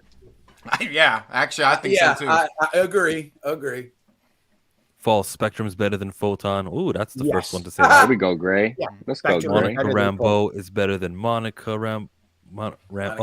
You're spelling Rambeau. I see what you did there. Yeah, Spectrum and Photon are both pretty cool names. Yellow Spider guy, he says Warbird is cooler than Captain. You just wanted to show off you knew the name Warbird. That's all. That's the only reason you wrote that comment. That's back when she was an alcoholic. Speaking of Monica Rambeau, I mentioned that, and the guy who joins is the #1 Monica Rambeau fan in the galaxy. Planet Fanatics. Is it Deshaun today, or is it the other name? I don't think you can hear me. Hold on. I hear you. Oh, you can't? Oh, okay. It's whatever you want to call me, bro. I'm Darius Deshaun, Planet Fanatics, Photon fan. Just don't call Marvel me. hater of T'Challa. Jaded fanboy friend. I just said just don't call him late for dinner. Question number 19. We'll start with you, Darius. Is Jen happy there is another Hulk? I don't know. No. I don't know, honestly. I've honestly tried. I saw you guys were just talking about that as I was coming back to my house. I like you guys. I forget She-Hulk. I've tried to forget She-Hulk, so I'm not really. I don't know if I care. The finale showed you that Hulk has a son, and that was Skaar. Is she happy about that kid? She seemed happy. She seemed shocked. I was shocked with his appearance, but she seemed shocked. I think that she is happy. She'll have to teach him how to speak. With his appearance, that CG was terrible. Right. Mm-hmm. Terrible. I mean, honestly, I don't think she's gonna care. Because when she saw him, she was like, "Oh, I don't think she's gonna care that much because that's Hulk's problem. It's not like that's her son. Right? She's just the auntie. She ain't got to take care of him like that." Scotty. I would say yeah, because it's hard to be a Hulk, and Bruce has kind of elaborated on that. But I think that the not family, for Jen, it's not family not for Jen, aspect. it's not. Yeah, she does take Very this easy. all in stride, and effortless. I think her and Bruce will be like kind of opposing guardians, or like kind of leading him on this journey. So I think she is happy. I would say she's happy, and yeah, I'm excited for what they do with the Hulks in general going forward. I know a lot of people are down on this, but I don't really take away from like the creative decisions, like hair, stuff like that, because it can all change. Like the outrage could literally change that kid's hair the next time we see him. So speaking of outrage, Jen is incapable of being happy because she sucks! ! I would have gone. She would have said, "Oh, you think it's hard being an alien and a Hulk? Try being a woman and a Hulk." I think she said that, didn't she? She did in the first episode. That's what pissed everybody off. Yeah. I didn't mind it. I was like, yeah, I guess as a woman, you're constantly being talked down to. I can see how that relates to anger managing. Yeah, but that was also insensitive to disregard like all the death and all that stuff that he just went through to even get to all of that. Like two people can both be having a hard time. You don't have to sit up here and swing poo back and forth on who has the harder time. It's like, okay, we both got struggles. Let's help each other through it. Let's share what works for both of us. But she just wanted to talk down. Jessica Gal just wanted her to put Bruce down so she could take Jen up in a cheap, easy way. That was whack. I think the rest of the series proved that to me. And there was no filter and there was no like sensitivity towards doing that by putting down men to elevate women. However, that's why that alone. That's why when Jen apologized to Bruce at the end of that first episode, I was like, all right, cool. If she didn't, then I would look at her character totally different. I'm sorry, go ahead. Oh, I was gonna say, I think she's happy there's another Hulk, but I mean, something like even like that Yellow Spider guy saying there in the chat is, I mean, I will say one thing. I know in that first episode they said these ridiculous lines because it all came at a pretty ridiculous time in the show. But I mean, about the Hulk and her being able to control it and all that stuff, and her, all the threats she feels every day and all that. Like, the thing is, like, I mean, Bruce Banner did say before he's always angry, and if you're always angry, obviously you're in an emotional state. You're going to overreact to everything, and a lot of people, when they're in that state, can't necessarily, I would say, come down when they're overcome with anger. So I think there's definitely that. But even to the thing that, like, she's never happy, like she's basically miserable, I mean, I think that kind of, there is something to that as well, and I think that kind of shows in her character in the show as well. Okay. Yeah. Kita's in the live. She says, yes, we can do anything. That is so adorable. You guys are terrible people. I'm with you, Kita. Girl power. Girl power. I wanted to say, too, on the Jessica Gao thing, and in regards to Feige and everything like that, Jessica Gao, she completely ruined that show with the things that she was trying to inject into that show. It was supposed to be a comedy that obviously was not funny. It had its moments, but it was a comedy that was not funny. It was a law show that did not focus on the law aspect of She-Hulk at all. The things that we saw, the little court scenes we saw, like the episode that I actually did like, the Daredevil? With Daredevil. We should have seen her dealing with that case instead of, I still wanted to see her do the stuff with Daredevil, but why didn't we see her doing more law things? Like, is she not supposed to be this badass lawyer like she is in the comics and things like that? Why did we not see that aspect of it? But to the point of Jessica Gao and Kevin Feige, they were going back and forth through that whole series. Jessica Gao wanted to do one thing where Kevin Feige was like, you can't do this. I mean, we heard all the things that she wanted to inject in the show that Kevin Feige was like, no, you can't do. She at the end of that the finale, she wanted Feige to show up instead of the AI, but Feige was like, nah, that's not what I'm trying to do. So she made it the AI, and we got what we got. But like, when he hasn't had as much control over it. Do you remember where you heard that one where she said it? She said she said that in an interview. I believe you can look that up on like Screen Rant, CBR, those guys. But she said that in an interview, and then she also said in the same interview, she said she basically was saying that she was having a disagreement with him. She said, so you can do all this multiversal stuff, but you draw the line at you coming to a show or you being an AI in the show. Like, that's her quote, bro. You can look that up. Like, they had issues. I was gonna mention this earlier when everyone was shit talking Matt Murdock. Like, I thought he was one of the better parts of the show. He came in as himself. He represented the type of lawyer he is, and then also showed her how to be a better vigilante. So I don't think. I mean, Daredevil was a 10 out of 10 in the show for me. For me as well. Yeah, and his ass remained unkicked even when he did the walk of shame. It was the best part of the show. But look, for me, when it came to that show, just in general. When ultimately Jessica got revealed, they just wanted to troll. I was like, so basically, you wasted all of our time to just troll. I troll, but really, you put all this money into this just to troll, right? Into what Snyder just said. That was such a cop out answer. But that's the reason they did this whole show, just to troll. It's like, really? Yeah. All this money just to troll? She was called out on how bad the show was, and that was her cop out. It's just like saying, "Oh no, the script." She might as well have just said the script was hacked.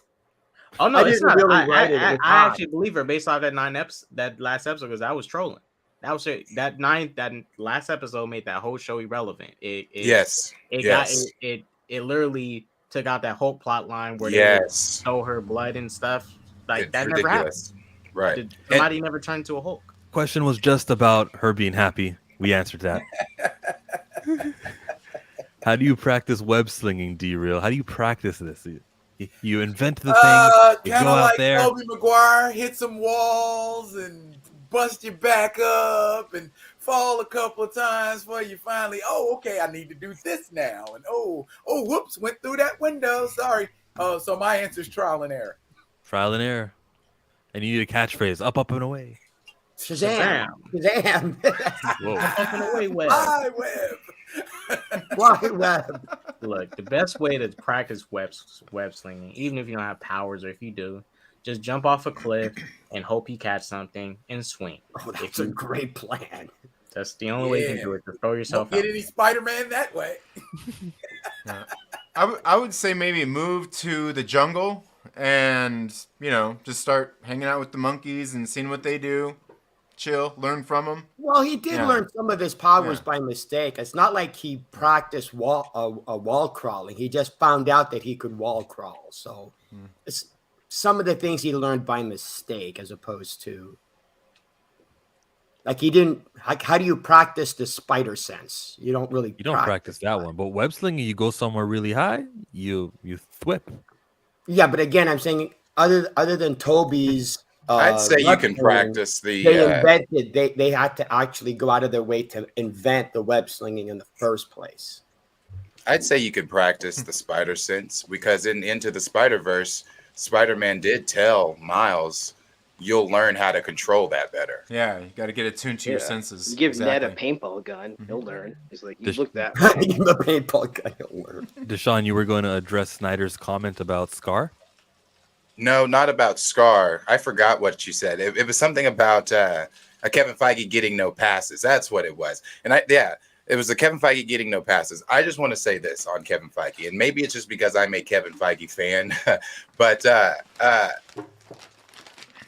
the man doesn't have as much creative control as he once had. That has been taken from him. That is evident with Phase 4. I mean, he's even talked about these things on the red carpet. When they asked him about Multiverse of Madness, he said, I'm not happy. I'm not happy because they've shown too much in the advertisement.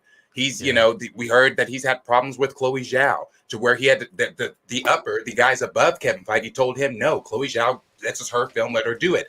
What ended up happening with that film? It's Marvel's only rotten scored MCU film on Rotten Tomatoes. He used to be able to, before any trailers went out, he had the final say of, no, I don't want this, or yes, I want this, or cut this, or this needs to be this. He didn't get that say anymore. And look at everything. I'm just saying, maybe again, it's maybe because I'm just a Kevin Feige fan, but when you stop people from being great, I said this last night, when you stop people from being great, that are great, from doing their jobs, you get this result. That's just my opinion. Answer, Snyder. People think too that, though, like I said, I don't get hung up on the hair shit that people get hung up on, but like anyone who knows anything about Skaar and where he comes from knows where that influence comes from. We've only met him. We don't know anything about where he's from, the journey that he's on. His mother is a literal shadow priest on Skaar. So there are things we're going to learn about this character that will or won't justify hair for people. But you think about it's really hard to talk about a character who, let's say, was a cameo in a movie that wasn't the best cameo they've had, but say that was the first time we met them. And then we see Iron Man 1, and Iron Man 1 is out of this world. But did we meet Tony Stark before that? Did he have a shitty part in that thing that we met him in? So if we met Skaar in a solo movie before we see this scene, I think people are going to think differently about his design. That's kind of what I'm getting at. This is a first impression. We don't know anything about this character or where he's from or what Skaar even looks like now. That's why, honestly, they could all have the same damn haircut. And a lot of these characters, just like they did for Miss Marvel, just introduce them straight up in their own show. Because Miss Marvel wasn't teased. We knew she was coming. Kevin Feige teased it through the slate, but it's just introduce them through their own show.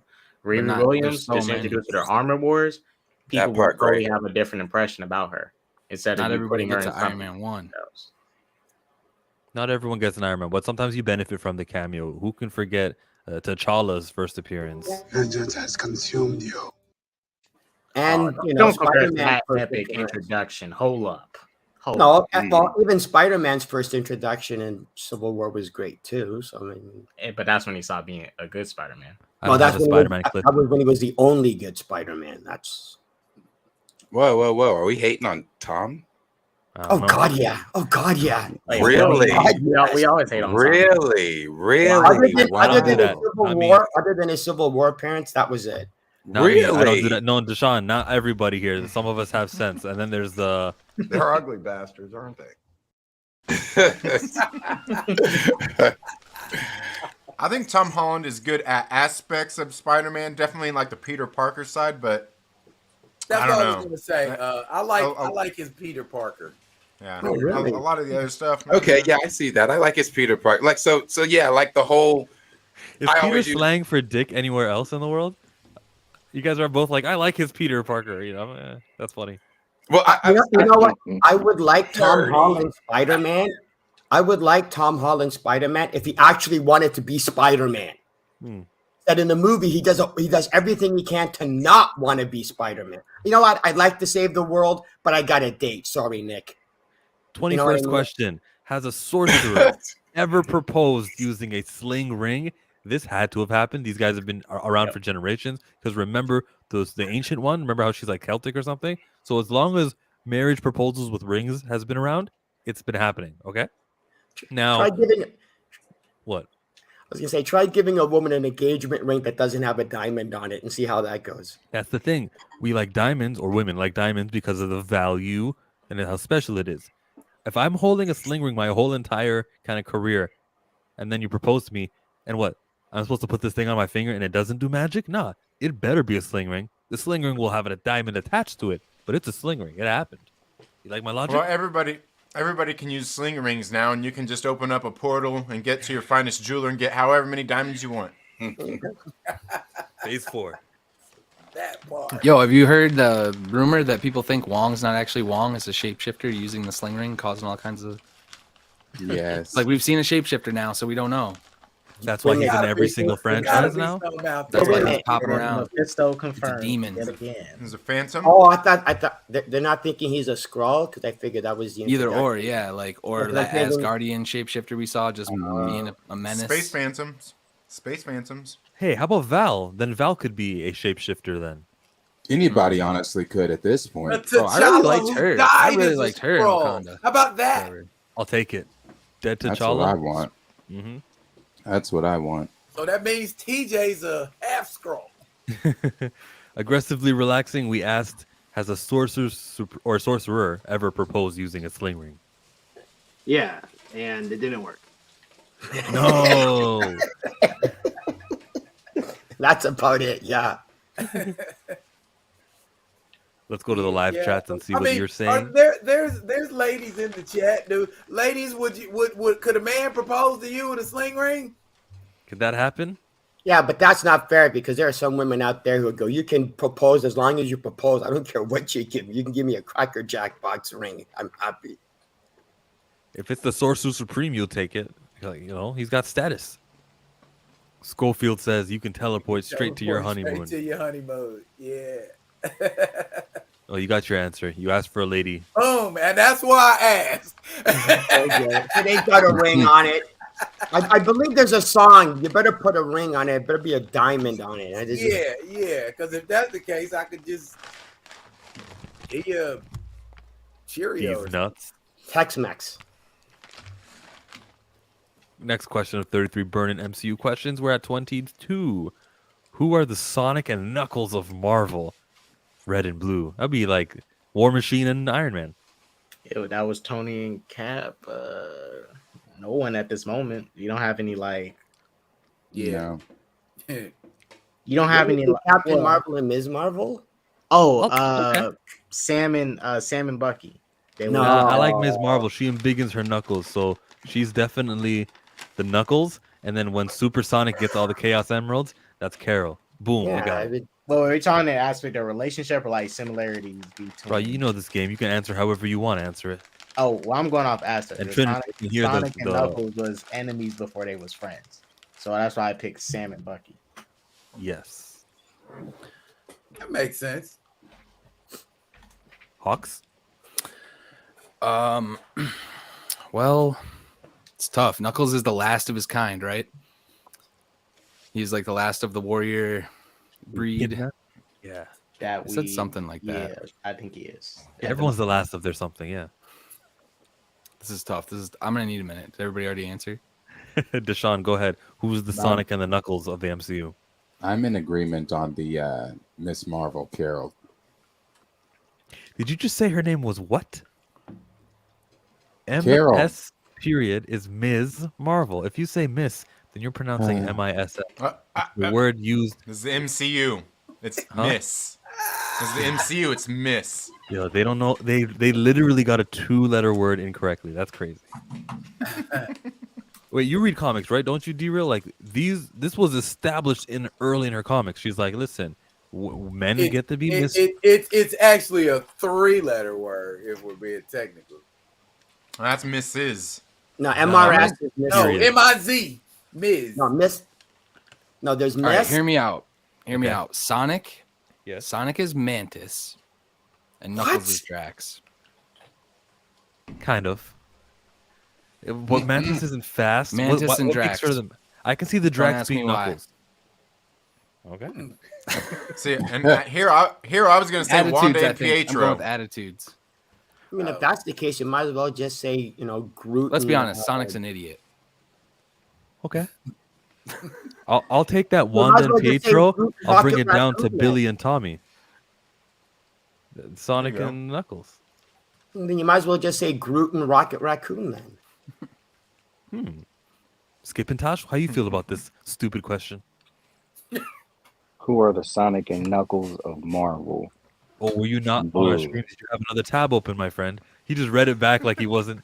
I'm very observant. And Skip and Tosh, I don't appreciate that, okay? Okay. Well, I'm sorry. I'm reading comics because I love comics, which is the reason that we're all here. So I apologize that I was reading comics instead of answering who's the Sonic and Knuckles of Marvel. The Sonic and Knuckles of Marvel would be, I don't know. Next question. Did everyone answer? All right. I would say Sonic is Captain, Knuckles is Photon, and Tails is Kamala. Eyes only. Wanda and Doctor Strange are the Knuckles and Sonic. That's interesting. Give him a few more seconds, and Aglax is going to come up with a 4-player sway. Sonic is actually cool, though. Can't say the name about the MCU Mantis. Is Chillmonger the pronoun / title police? Only when it comes to a certain character. Only when it just eats at me that the character's name is Ms. Marvel, and they got it wrong in the show. They said Miss Marvel, and I'm like, wait a minute, did I hear it wrong? I turned on the English subtitles, and they spelled MS period. And who yawned at me just now? One of you guys just... I know is That's me. I'm sighing with you. That was a big sigh. I'll move on. The next question is 23. What can Marvel learn from Pokemon? I don't know. Pokemon's glitches right now are crazy all over Twitter. I'm just seeing the way that the game is just not reacting correctly. Game Freak, the developer, they rush these games to get them out during the holiday season. Every single Pokemon game. It's crazy.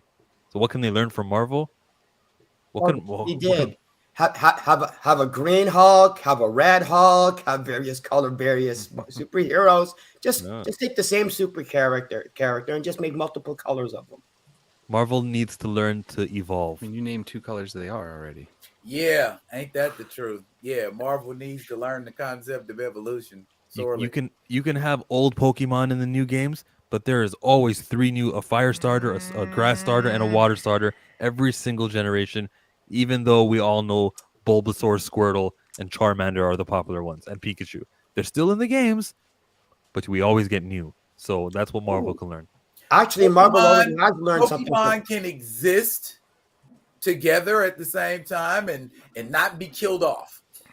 Yeah, Marvel has learned something from Pokemon. Take the same game idea, rehash it over and over and over and over and over again. Just change the characters. You got me there. Right. Well, and that's what I was going to say about the evolution thing. I mean, if the thing is, if they learn to evolve, which you could say they've done, whether you like it or not is a completely different thing, but they did that because remember everybody was saying like, oh, the MCU, it's the same old formulaic thing. They stray from the formula. What's everybody say? They complain. So they said it was stupid. MCU is falling off. Mm-hmm. Yeah. So like you evolve, but maybe not in a good way. It's devolution. Yep. De-evolution. Thanks, D-Real. That part. Anyone else play Pokemon? Is there any Pokemon memorabilia behind you over there, Deshaun? There is not. But there's a Grogu. There is a Grogu.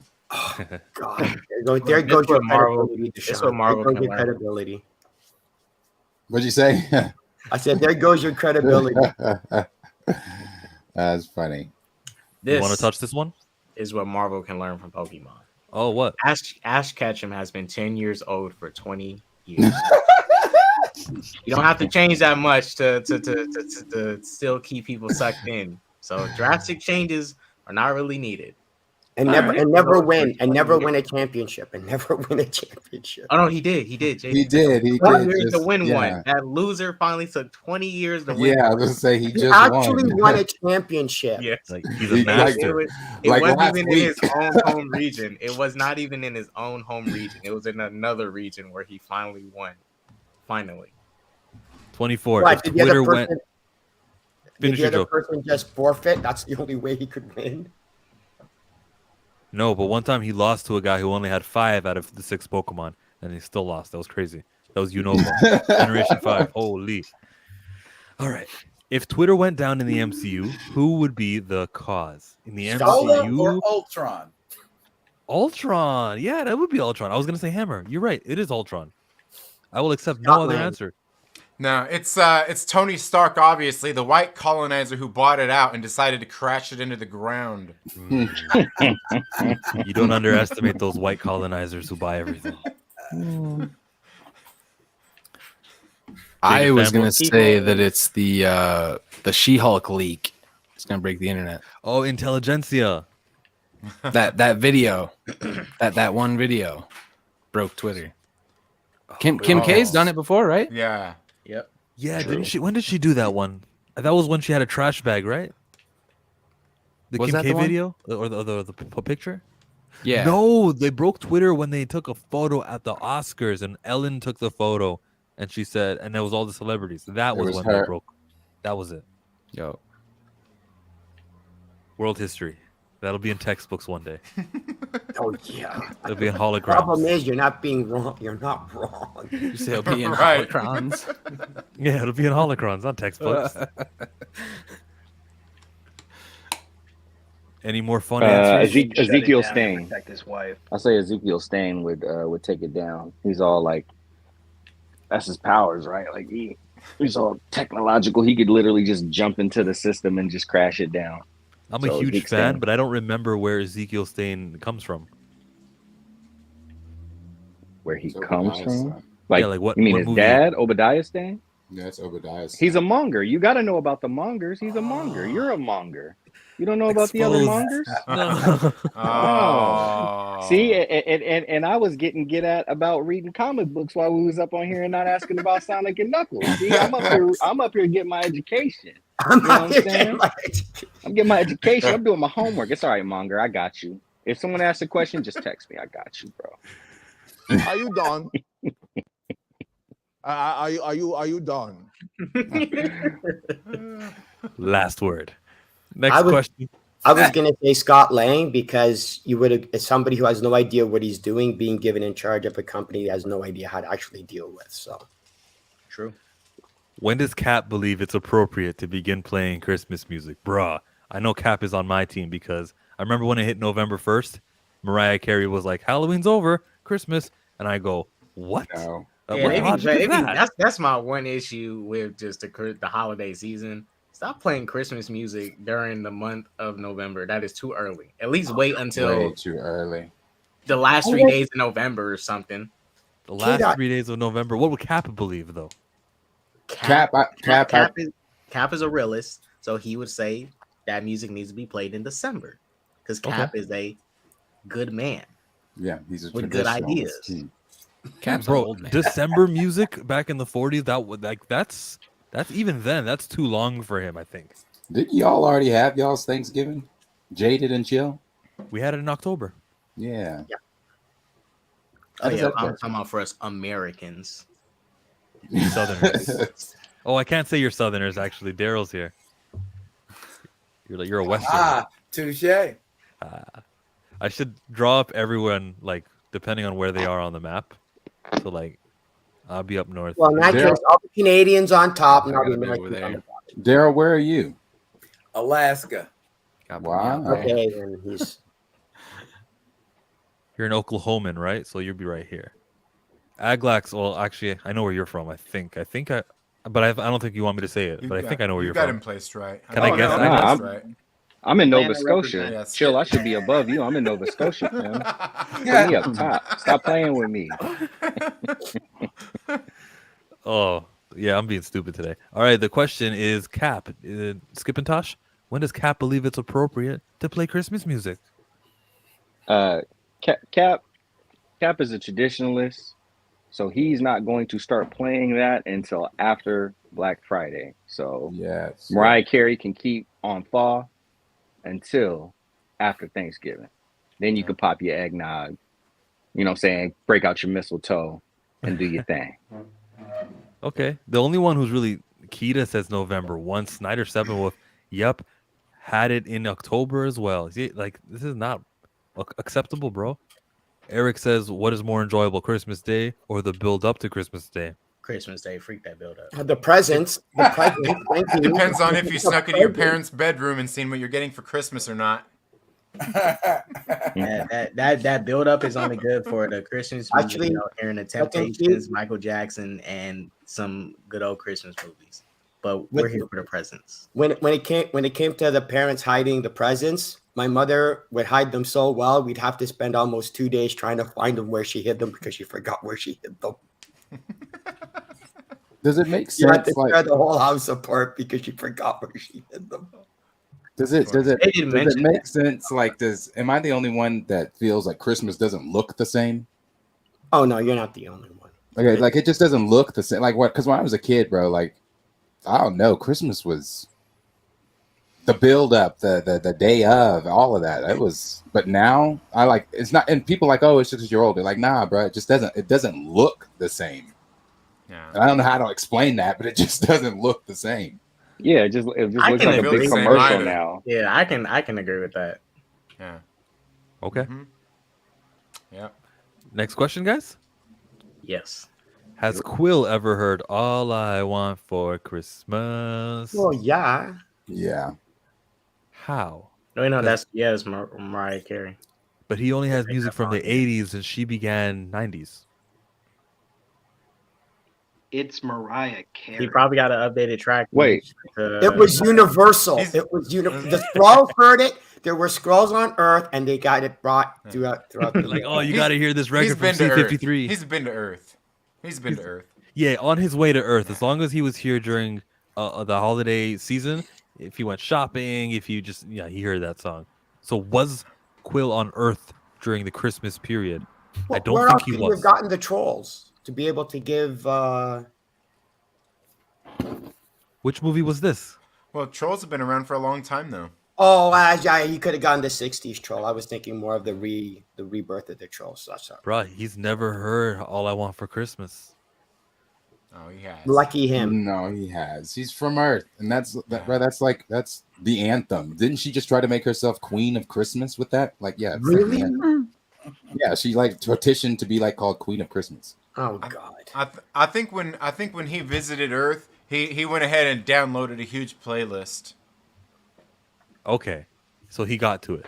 Yeah, he had all right. So if he's coming back to Christmas special, he had put it on Zune. He would have done a Captain America. He would have gone to everybody. What music did I miss? What movies did I miss? And have like something. Yeah, Captain America has it in his notepad, sure. And Bucky has the notepad now. Continuing the legacy. Yeah, he's heard it. Don't say the legacy word. I hate that word.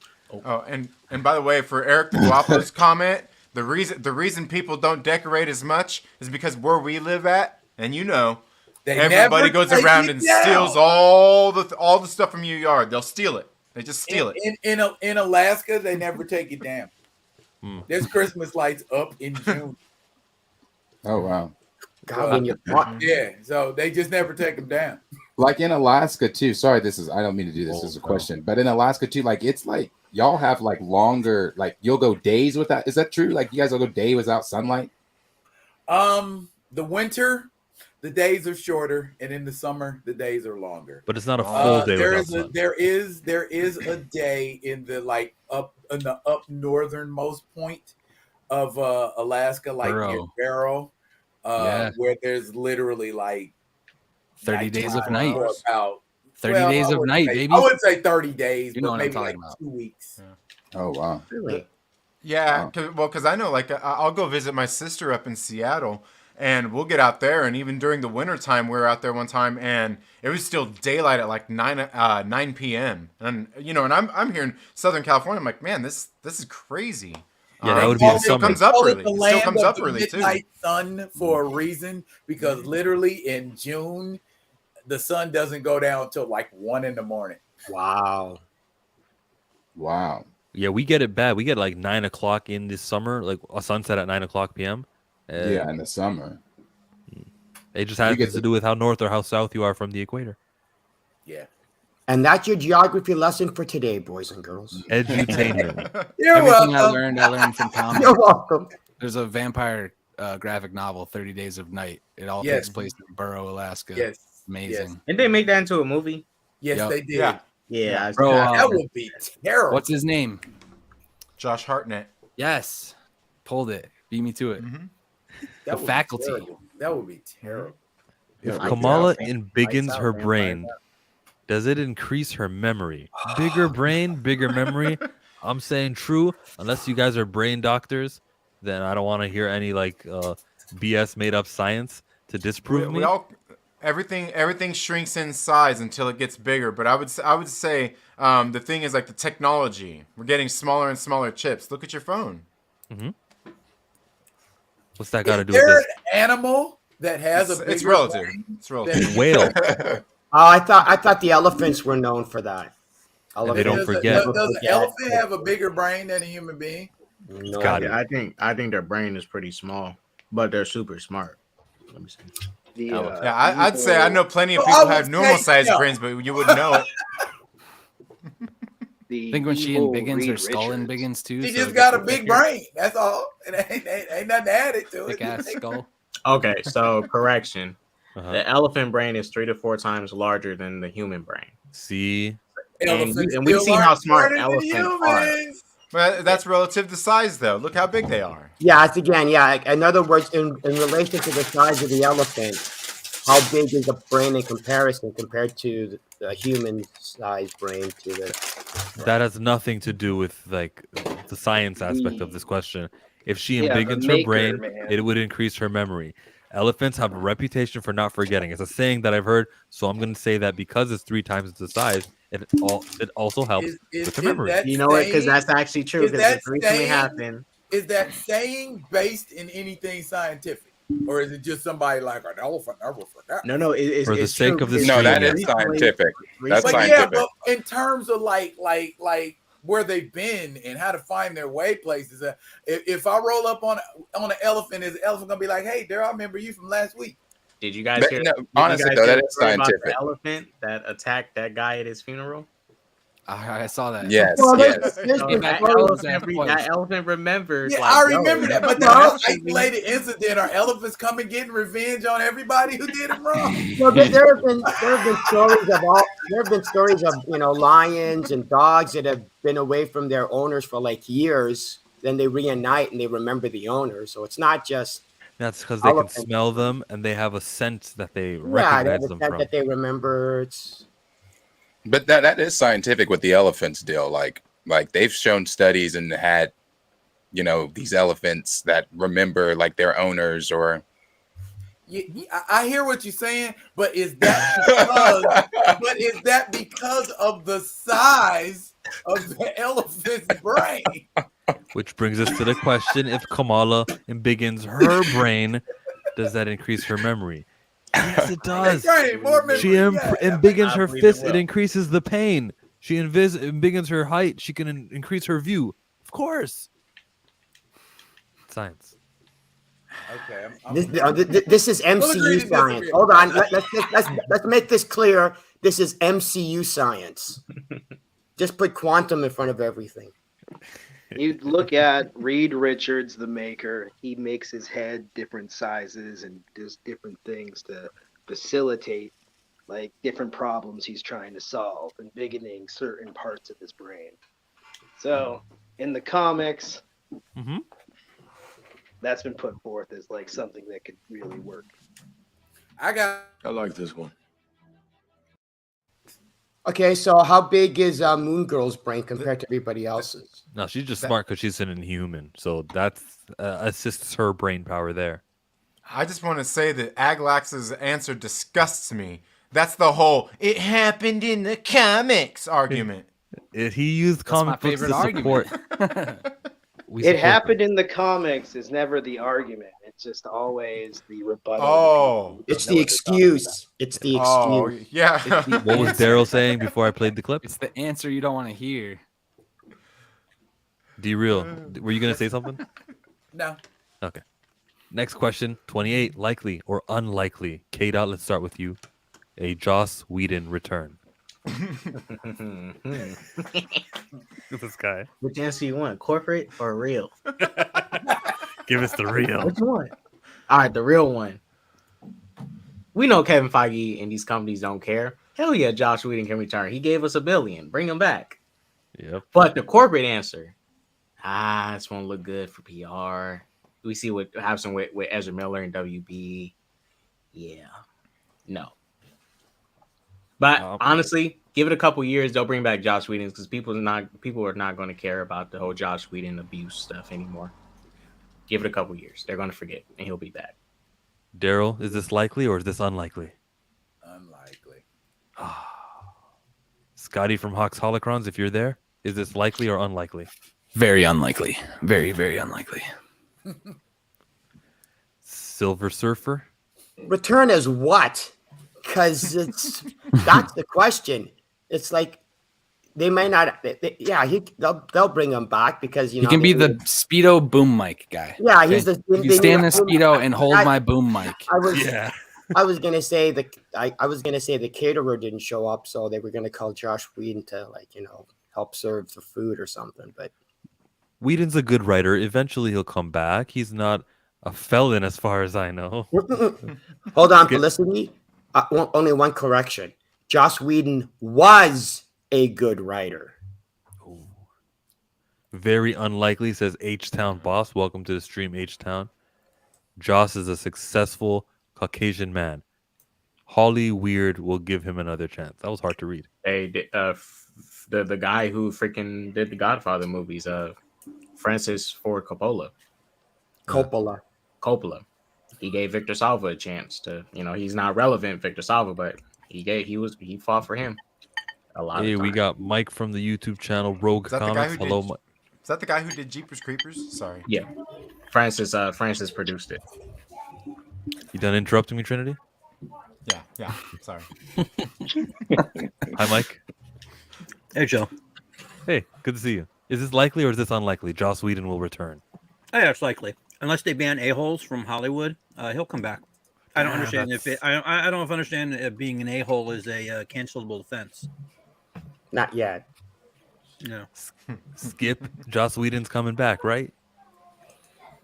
Yeah, people still messing with Roman Polanski, so yeah. Mm-hmm. And on that question, I'm out of here. It was a great time. I appreciate y'all. See you on the next one. Myrtle Maniacs in the building. Peace out, D-Real. Everybody, appreciate y'all. Later. Next question of 30. But nobody's letting Kevin Spacey back in. Isn't he in jail right now? Yeah. No. I don't think so. His case, I don't think. I don't think he was ever charged or anything, was he? He's not. I think there was just a bunch of allegations. Mm-hmm. I don't know if there was ever actually charges. Yeah. He's done though. Yeah. He's likely. I can't bring myself to watch anything he's in anymore. Especially that what was that really weird ass one? Beautiful Mind. But wait, why is that? Because if the court decided that he was not guilty, then why would you still allow that? Like, because I don't have my standards based off in the court. If you watch the Emmett Till movie, there's a great scene where the what's her name, Mammy Till. I mean, it's a spoiler, but it's basically reality, right? They didn't wait for the verdict. They were just like, we came here, we did our part. We know that they're on some BS. Carol Bryant was like, she was reenacting the way that Emmett, quote unquote, assaulted her, but like she just left the courtroom in the middle of that. It's just like, nah, we don't need the approval of these folks. It was a big power move. Legality doesn't equal morality. Well, Rogue Comics, as an example, OJ. He didn't do it. What are you talking about? Mike. He even wrote a whole book telling us about how he. If you listen to Nerdman, exactly. If I did it, exactly. Nerdman He said if. Then we'll go with Ezra Miller as an example. How's that? Oh man. 29. OJ definitely did it. Thank you. Appreciate it. Does Logan Paul have a future? As Chris Rock said. I didn't say he did it, but I understand. Bro, he did that whole interview of the hypothetical where he was like, let's say I did do it. Okay, that was the most. He was like, let's say I did do it. Then he went play by play of how he would have done it. And it was just like, really? Yeah. He did it, bro. He did. I'm just looking at Daryl, and he's also shaking his head. I'm like, good. We got some people who have sense. Daryl, you're a WWE guy. Does Logan Paul have a future at Marvel? This guy can do anything. God, I hope not. Hey. Wait, so he was in the WWE. Now, if Kamaru Usman can be in Black Panther. Oh, gosh. Sure, why not, Logan Paul? Did you guys already talk about that? Actually, not terrible. Like, yeah, Kamaru was all right in his role. Yeah, as brief as it was. Hey, still in there. So yeah, why not Logan Paul? I got Logan Paul for one. Do I hear Logan Paul, Scotty from Hawks Holocrons? I'm gonna say yeah. Yes. I'm gonna say these guys put their mind to this stuff. They do it. I gotta give them that. Jaded fanboy, Logan Paul in the MCU. I know you're gonna say yes. You're just finding a reason to say, well, the standard's so low. It's like what? Apparently they didn't hit rock bottom. They got to find a new way to go. Like, we hit the bottom. Can somebody get a mallet so I can destroy this? Somebody get a mallet so I can destroy the barrel, and then so that way I can keep going further. Logan Paul at the Marvel. Give me a break. Aggressively relaxing. Does Logan Paul have a future here? All right, hear me out. All right, picture this. Right? The opening of corporate answer. Is this the corporate answer? No, wait, hold on. I'm asking Aglax first. Okay, so the opening of Ant-Man 3, you hear Paul Rudd being like, "Our guest is Logan Paul," and then him just trying to get viewers from Logan Paul for his thing. I could see that opening, and it would be great. He's got a space in the podcasting realm, which Ant-Man would be interested in. I like that shit. Logan Paul challenges Scott Lang to a fight. Yes. Hey, hold on. If you do Logan Paul, if Logan Paul challenges Thor to a fight, I'll watch that. Next is Mike. Wait, you're talking about the Marvel movies or the comic books? Movies, acting. Movies? Oh, no. I would rather watch a movie starring O.J. Simpson and Kevin Spacey, directed by Roman Polanski. I'd rather watch She-Hulk again. Oh man, that was good. Logan Paul. I think Logan Paul does have a future as Sentry at Marvel. Oh, shut the hell up, because I hate Sentry so goddamn much. Hear me out. I hate that character. Dude, that would be good when Ares rips him in half. Yeah, Logan Paul, he hit rock bottom. Sentry, had some.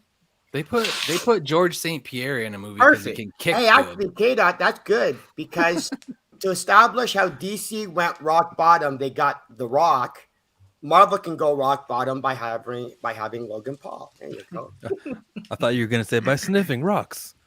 No, because they went rock bottom. They got They got Dwayne. Go ahead, Trinity. What do you think about this question here? Does Logan Paul have a future at Marvel? Well, I didn't think Chillmonger liked to talk about other YouTubers, but I would say maybe, but probably not. I'll talk about other YouTubers if it's to say something nice, but we don't do the name drops and insults. Planet Fanatics, is Logan Paul, do you see him as a villain, as a hero up in Marvel? I see him as a villain in general, so I don't want to see him in in Marvel at all. But I guess, yeah, a villain in Marvel. The live He chat. could be Wonder Man. He could be Wonder Man. Could be No, Wonder Man is black.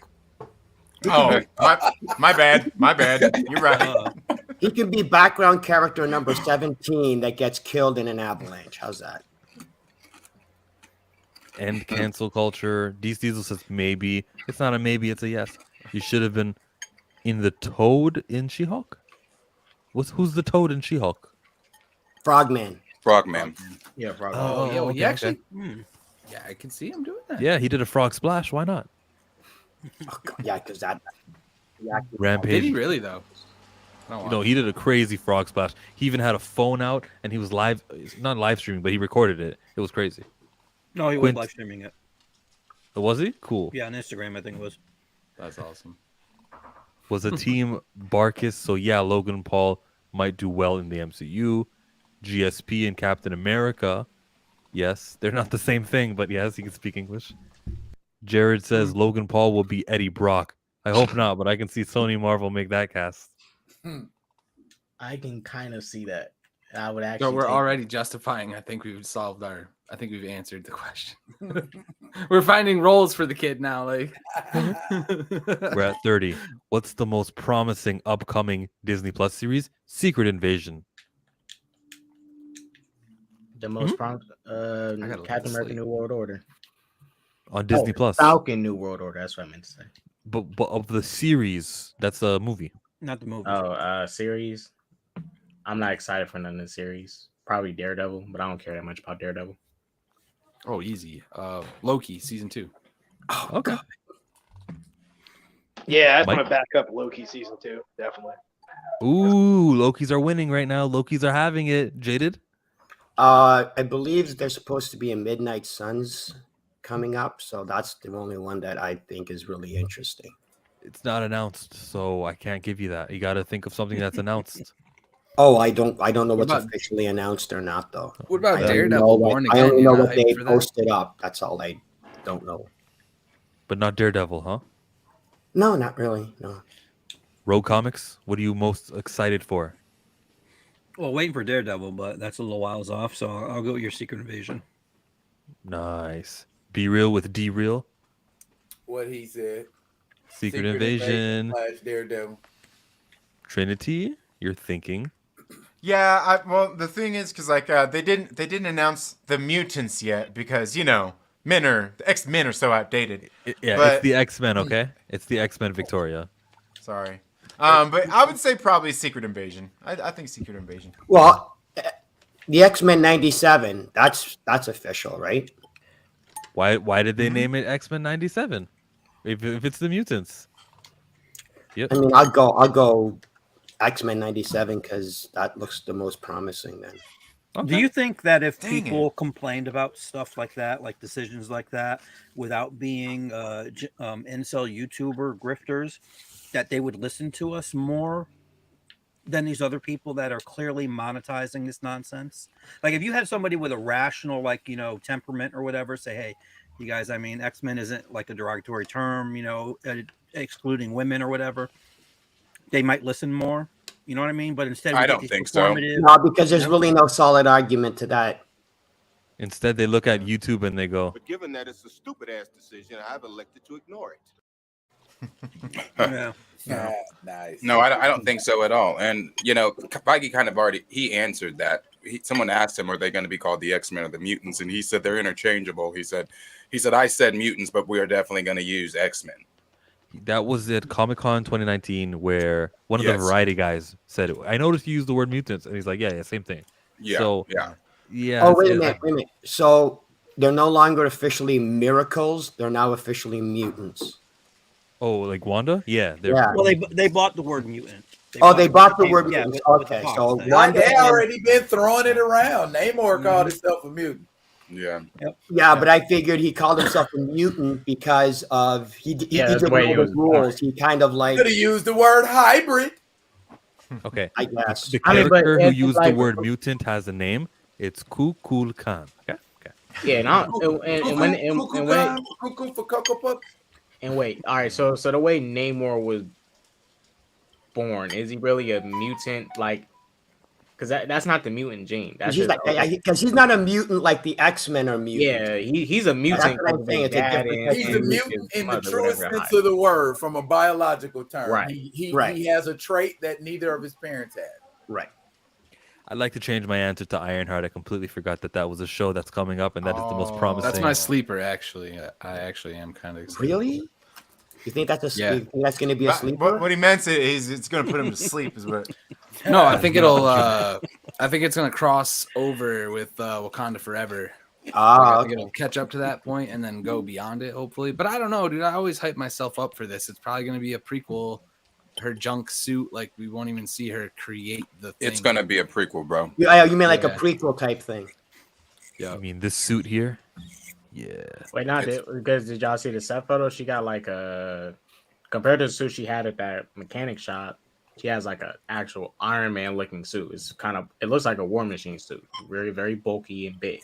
Mm-hmm. So I think it's gonna be set after Wakanda Forever. Because now she has to build her own suit without these vibranium materials. Well, yeah. I forgot about the set photos that leaked. That's why I think it'll do a little flashback, lead up to the film, and then show her after it. Hopefully. Unpopular opinion, though. My most anticipated is Agatha. Really? Sorry. Yeah, bro. I'm anticipating Agatha. Do you expect a musical number? Like, what do you want from Agatha? No. What was not the challenge? I'm just saying, what is it about Agatha that seems promising for you? For me, I like the whole mystical, magical side of things anyway. And then adding to, if we are to believe some of these rumors, and I am inclined to believe them because most of these people that are leaking some of these things have been accurate on almost everything. So if we're to believe these rumors, you've got Mephisto that's supposed to be showing up in her series. You've got Wiccan, that's supposed to be Billy Kaplan, though. The reincarnation of Wiccan supposed to be showing up, tying all into all of this stuff, with her. So yeah, I'm kind of interested. Out of curiosity, is Brother Voodoo going to be showing up? I'll take it. No, I would. Yeah, I'd take it, but no, I haven't heard anything about Brother Voodoo. They're going to come in. It's going to be white though. I'm just saying, the Agatha show would be a great intro for Brother Voodoo. Did everybody answer? It's supposed to be some coven that comes and takes her out of the hex that Wanda put her in. So yeah, bro, I'm Salem excited. 7. The Salem 7. Yeah, yeah, absolutely. Yeah. Hell yeah. Which superhero in Marvel who exists right now needs more fan support? Ironheart. Oh God, no. Falcon needs Marvel, Kevin Feige, and everyone to support him and not make him the second Captain America and the first Falcon. I would say Sam. Yeah, Sam. And this is the reason I say it. So everybody, everyone only likes Sam now because he became Captain America. And they want to show how not racist Falcon, they are. When he was Falcon, everybody the audience used to he just bird boy with bird wings. Uh-huh. Most people who cap for Sam don't do nothing. Most people cap for Sam as Cap don't even gas up his own show. They call that show one of the worst shows in the MCU. So he needs more fan support. He definitely needs more support. Rhodey needs the most fan support. Rhodey, not Freak Rhodey. He can go. See, there you go. You just proved my point. Thank you. What character that has been in the MCU since day one and has been sidelined? Yeah, I think he needs more support. Sorry. Look, if he was Terrence Howard, I would support him, but I can't, JJ. I'm sorry. Okay, yes, I hate Don Cheadle too. Believe me, but I don't hate Don Cheadle. I just don't like him as War Machine. No, I don't like Don Cheadle. Hey! What you need is time to get your mind right. Hey, I'm still holding on to what they did in Iron Man 2 in 2009 when they had Rhodey go, "It's me, I'm here, deal with it." I still haven't let that You go. seem to bring that up a lot. Like I've heard you say that. I think I heard you say that yesterday too. Yes, I hate that line. Hey, It's a trigger point. It's a trigger point. Get off my cousin. Stop talking down on Don like that, bruh. That's my fam. That's my kinfolk. Yeah, get off Don. I heard like if you go back, you guys have the same great grandfather. Not go great further back. It's a little further back. It's not great grandfather though, and he's a cousin, third cousin. So he's not like a first cousin or something like that. He's a third cousin. Bro, if we're going Shut that down. Have you ever met him at Thanksgiving dinner or Christmas? No, there you go. That's the rule. He doesn't even know I exist. But yeah, it's on our Native American side of things. Well, I have a message for Don. Uh-huh. Bring back Terrence Howard. Bring back Terrence Howard. Do the right thing. Use the multiverse. And have the actual Rhodey, return. Do you choose Rhodey also, Deshaun, for who needs more fan support? No, Sam. It's Sam. Sam is popular here. I go Riri. What you think, Scotty? I like the Sam angle. He's one of the original Avengers that hasn't gotten a whole lot of play. Yeah, him and also Winter Soldier. They've been kind of lackluster as of late. He's not original though, because he wasn't the first 6 in that movie. Oh yeah, you're right. He was at the end, and he was part of the new team. But yeah, end of Ultron. Yeah. He wasn't even in the. Yeah.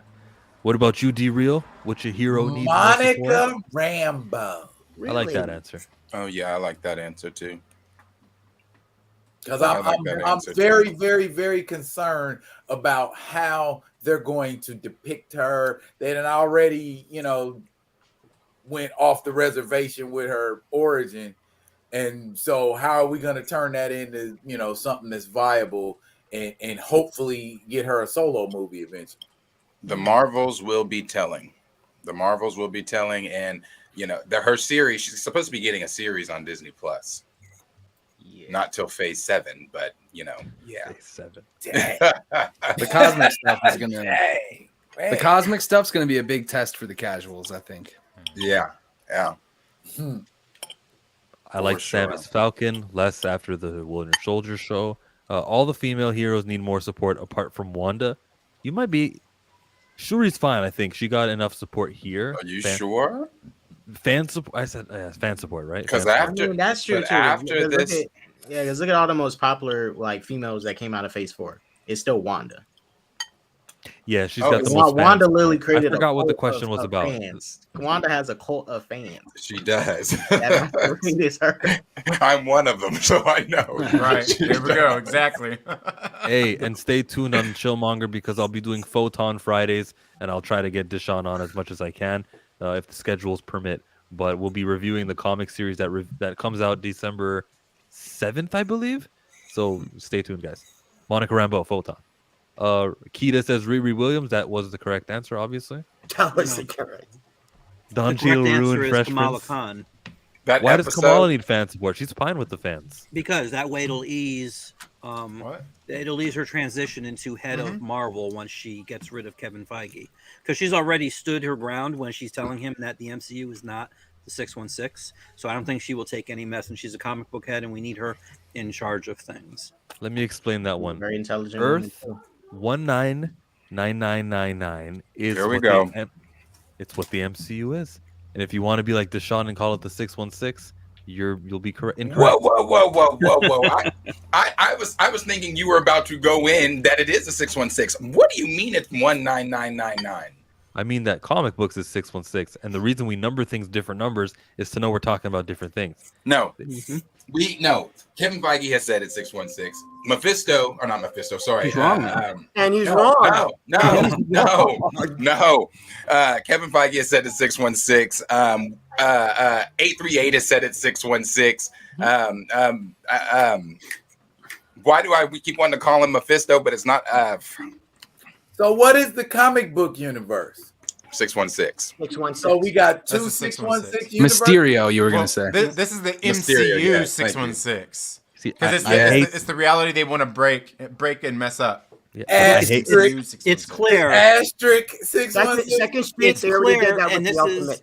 They already did that with this the is the Ultimate problem Universe. that people have with this stuff is that the comic books are one thing and the movies are something else. That's why we have all of this disappointment amongst the fans when they're not seeing their things translated exactly as it's seen. All in of the these comic universes book are connected. universe. You see the MCU referenced in But the they ain't all 616 all the the same time. universe. And They're all universe different designation is It's only not- relative to your reality. It's different. It's different. There are differences in the MCU compared to the 616. There are differences. Those differences are significant enough where they're not the same. They're different. Absolutely. It's different. Yeah, that shows him. So it has to be 199 because that they are different. Yes. Well, it doesn't have to be 199, but it has to be a different number. Yeah. Here. Well, it was said. I wish they chose a simpler number like 216. 617. No, there are not two planets called Earth.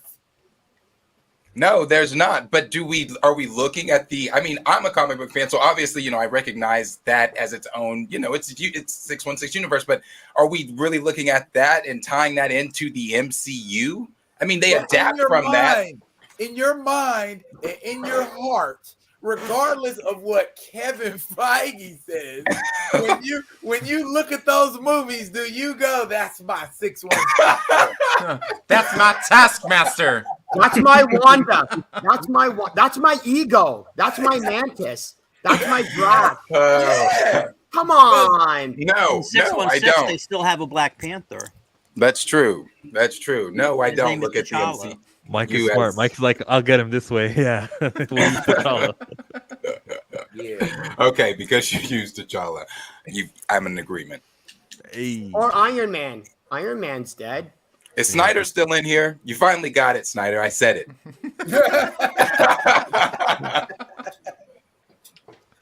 All right. Next question of 33. Called it the 617. Nah, I don't. I think if you begin with 6, then 0.5. everyone's going to be anticipating. Whoa, he's going to say 16.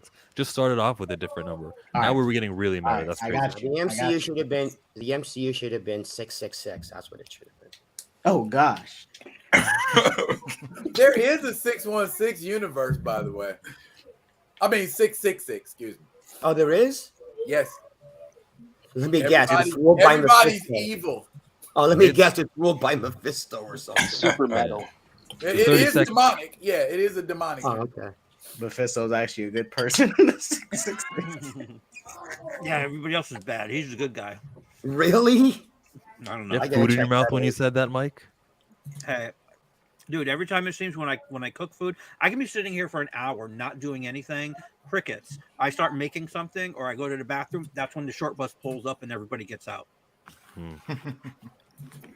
You're watching the stream on Saturday. We're at question 32 with Be Real with D Real, Scotty from Hawks Holocrons, Chill, Jaded Fanboy, Aggressively Relaxing, Rogue Comics, SSJK. Sanctum, Second Street Marvel, Planet Fanatics.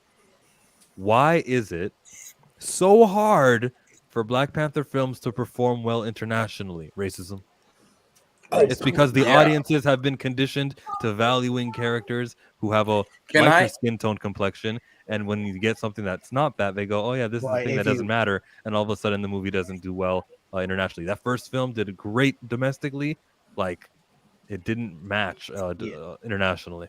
Well, if you remember in the Asia posters for Black Panther, compared to the American ones, right? T'Challa had his helmet on. Right. In those posters, his helmet was on. I wish Marvel Studios didn't do that. They should have just straight up back up this movie, but we know they did in that time. But they don't like seeing people of darker skin tone on their film. Or at least they're unfamiliar. Even if it's not hate, at least we can say that that's just something that's foreign to them. Yeah, seeing darker people is foreign to them. They're around light. But see, this is why I always say when we have the recast T'Challa conversations that this is why they don't need to be taking that type of representation off the screen. It's not only important for people in our sphere in America to see Black people in that light, Black males rather in that light, but it's important for the world to see black males in that light, because anytime that they see our movies, we're the villain, we're the absentee father, etc. You know the tropes, but being seen in that light, being seen, portrayed as a king that's established, is intelligent and knows every form of martial arts, everything that T'Challa is, that could change some minds. Like, oh, they aren't what we've seen in previous movies and X, Y, and Z. So, yeah, no, it's very important. And Disney doesn't care because they did the same thing with Star Wars with Finn. They took him, shrunk him way down there in the back, and Disney did not object. I think he wasn't on that poster too. He wasn't on the Asian posters. Which one, Finn? Yeah, Finn. No, yeah, he's on there. Bro, you got to squint. You got to squint, but he's on there. I gotta see because I don't remember seeing him. Oh, man. Star Wars. You remember that, right, Scotty? When they shrunk him? Yeah, I recall the sequels. Well, to be fair, they also shrunk other characters. It's a time of growth for me. A lot of character development during that era. A lot of strength. It took me a lot of strength. Man, it took an immense. I'm still taking strength. 32. Who else wants to touch on this one? I have a different take on it. I'll tap that. Lack of desire for diversity. That's why the international audiences are not thriving to go see. They don't want to see diversity. They want to see their status quo. They want to see what they've been seeing for decades on top of decades on top of decades. And if you do throw something at them, they're going to disguise it like they did that Black Panther poster. Okay, here's the thing, though. Here's the thing, though. We can get Black Panther to that status quo by repeating and showing him and having him featured in people's lives often and often. And then, like, that young generation who got 3 Black Panther movies with T'Challa in him go, and then, oh, yeah, there's the T'Challa guy. They're doing the new cinematic universe. And how's that working out so far? They didn't recast. I know. So wait, with those Black Panther posters, the ones that they did, explain that to me, because they decided that they couldn't show Chadwick's face, so they decided to make it a black mask that was even darker than Chadwick. Like, I don't understand what exactly are they. They're literally hiding a black man. That's what they're doing. They'd rather have you don't understand racism, but to them, that is why. That takes you back to the first issue of when he debuted. He's on the cover with a full mask because maybe these audiences would not appreciate that there's a guy with dark skin now. Like, him revealing himself at the end of the comic was. Did you guys eat lunch? Oh, apparently Chewbacca out of that picture too. Yeah, apparently they had for the comic book series, distributors were refusing to deliver the issues back then. And that poster on the left doesn't even look good. Like, this mask looks weird. It's not even a mask he wears in the movie. Right, right. Now go to your search bar and type P. I'm kidding.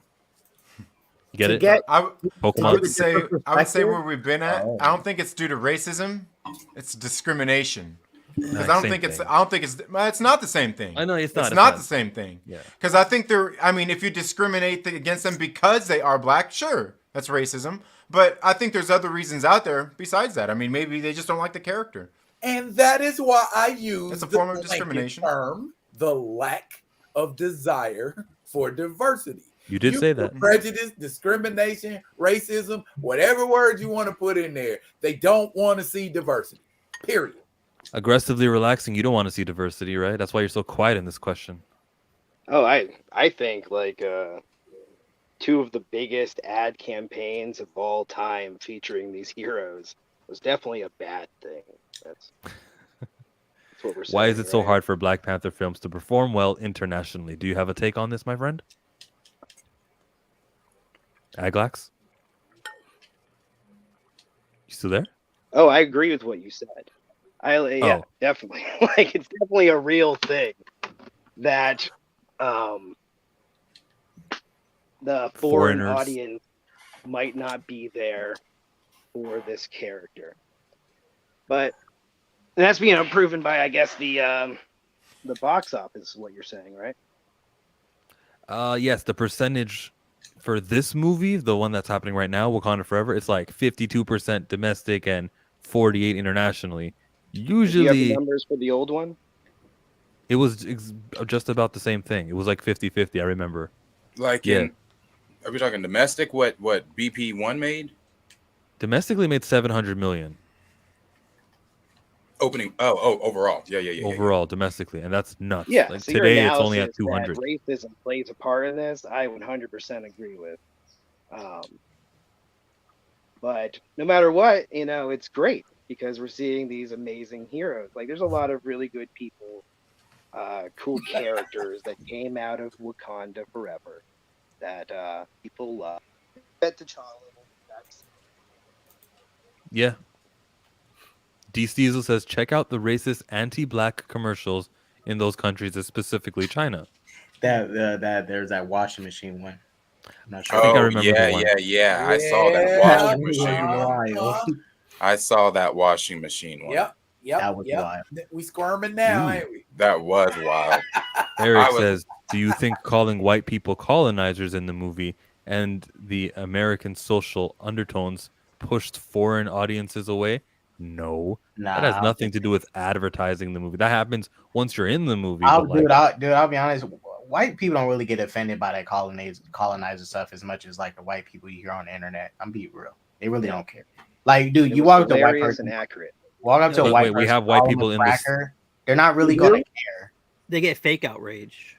That's what. Yeah, the ones on the internet get outraged, but walking to a white person, calling them a cracker or a colonizer, they're gonna laugh it off. Like, no, bro, that's real. A girl at my job that I work with, she said that the other day. She got called one. She was like, "Bro, I didn't do anything but laugh." She's like, "I didn't even know what to say." She's like, "Okay." She's like, "I almost called her." She's like, "Okay, you're a cookie." She's like, "I didn't know what to say back." So you're saying I look like a snack? Is that what you're saying? Yeah, and that's what everybody's gonna be like. They don't know, they're like, you're an Oreo. to give a different take, not to dismiss the reasons that were given, but the reason I would say that it didn't perform as well internationally is that the virtue signaling isn't as important as it is. Oh yeah, because I'm sorry, there's a lot of people who were caught up in the fact that we have to support a black character that I don't think I'm sorry that I don't think honestly would have really have cared. But it's like, hey, I checked, I saw Black Panther, so just to let you know, I all watched Black Panther. So I'm sorry, I have to say that there's I'm not going to say how much of a percentage, but I'm saying that there's definitely a number of people who went to go see Black Panther to go, hey, look, I'm supporting diversity. So I would have to say I voted for Obama twice. Yeah, I voted for, it's like the same thing. Hey, I voted for Obama. I also don't think that's wrong. So I feel like I do feel like that's an amazing thing though, because I like having everybody embrace this black movie. Right. I mean, as silly as it is, and I know that there's that famous TikTok now, the infamous TikTok of you got to guard the doors and make sure everyone's comfortable. Like, yeah, that's silly, but like, yeah, just I just think virtue signaling was also a reason for the success.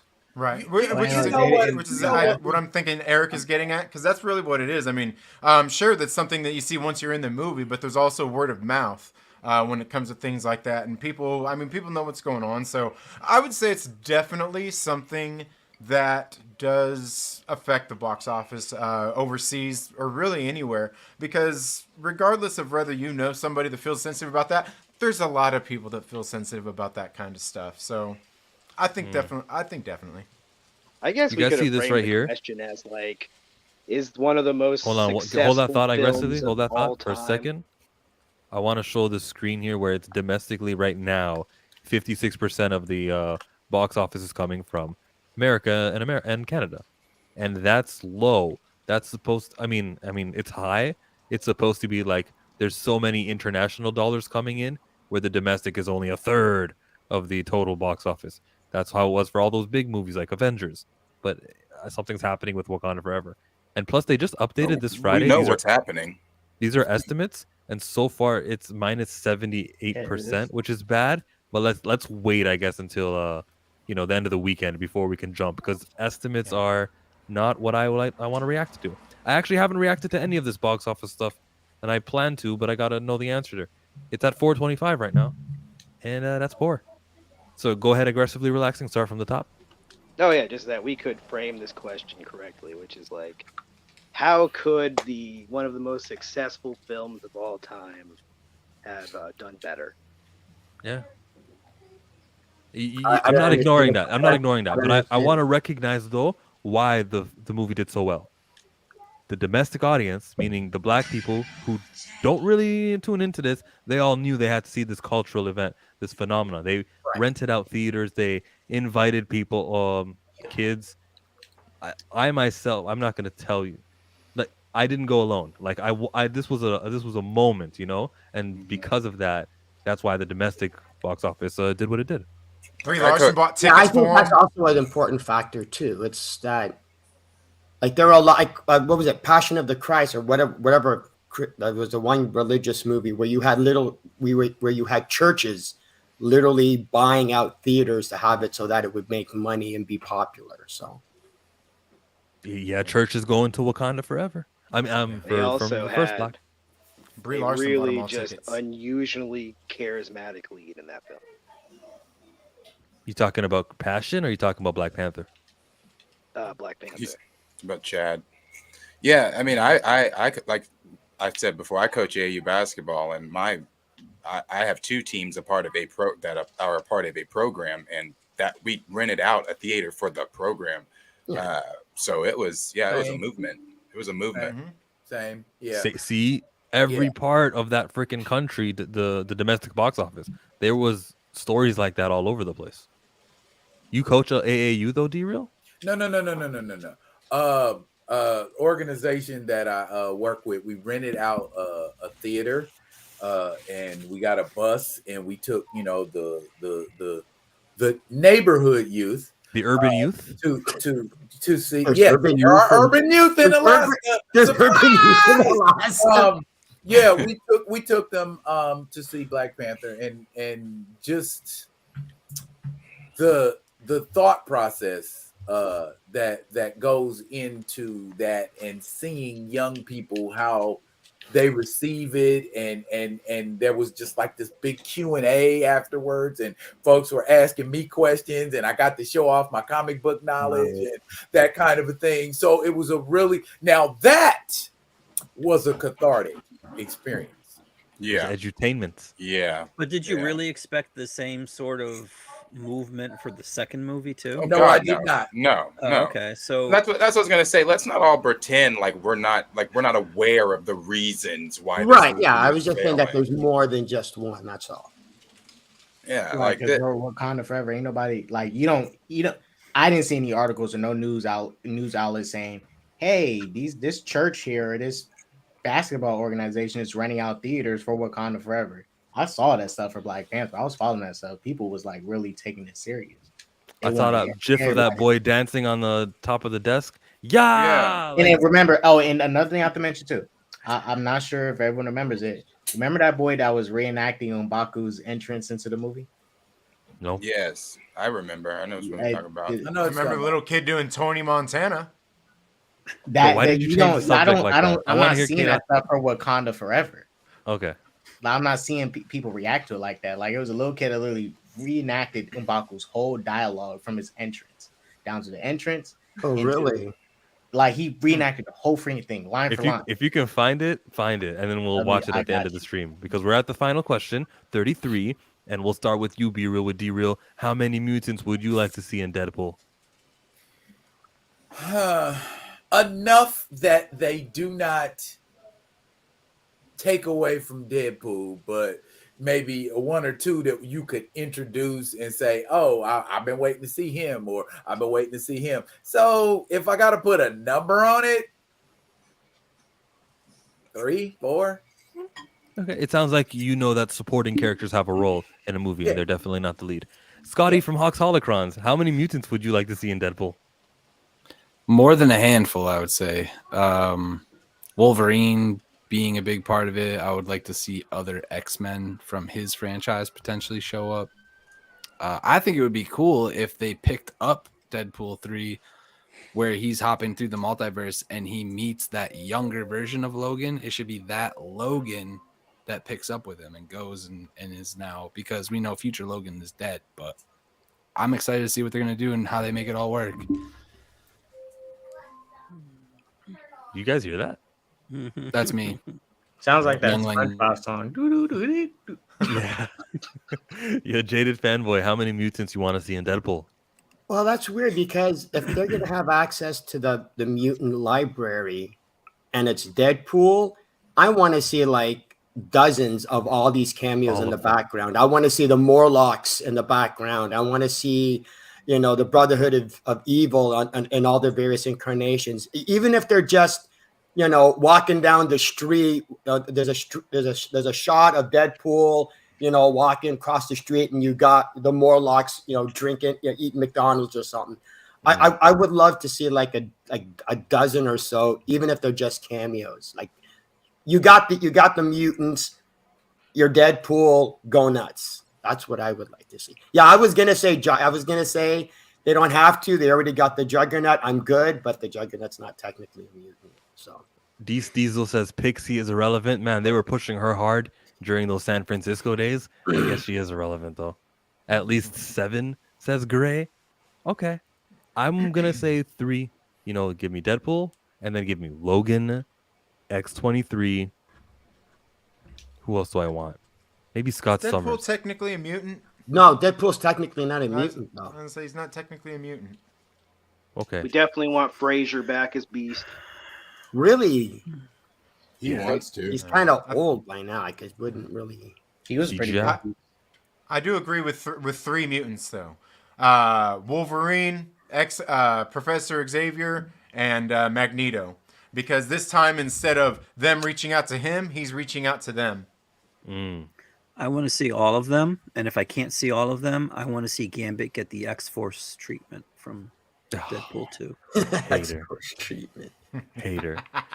So, bro, I still want Channing Tatum Gambit. Hey, as long as he gets thrown into a wood cover, definitely. No, I think he's gonna slay it. As long as there's a Rob Liefeld cameo in the movie, we're good, right? Stick to Magic Mike.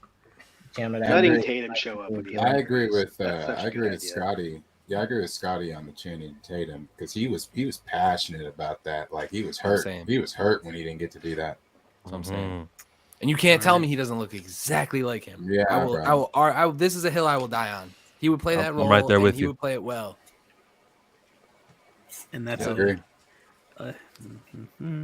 Next, let's go to Kate. Kate, you said, did you answer? They didn't. Well, they didn't really. I didn't answer, but they didn't specify in the first movie. I would like for them to show the Weapon X roster, the Weapon X mutants. I would like to see because Deadpool, he's technically part of that program, right? Weapon X. They were in the Origins movie, so yeah. I mean, is he a Weapon X though? Is he a number? I thought it's X-Force. With X-Force?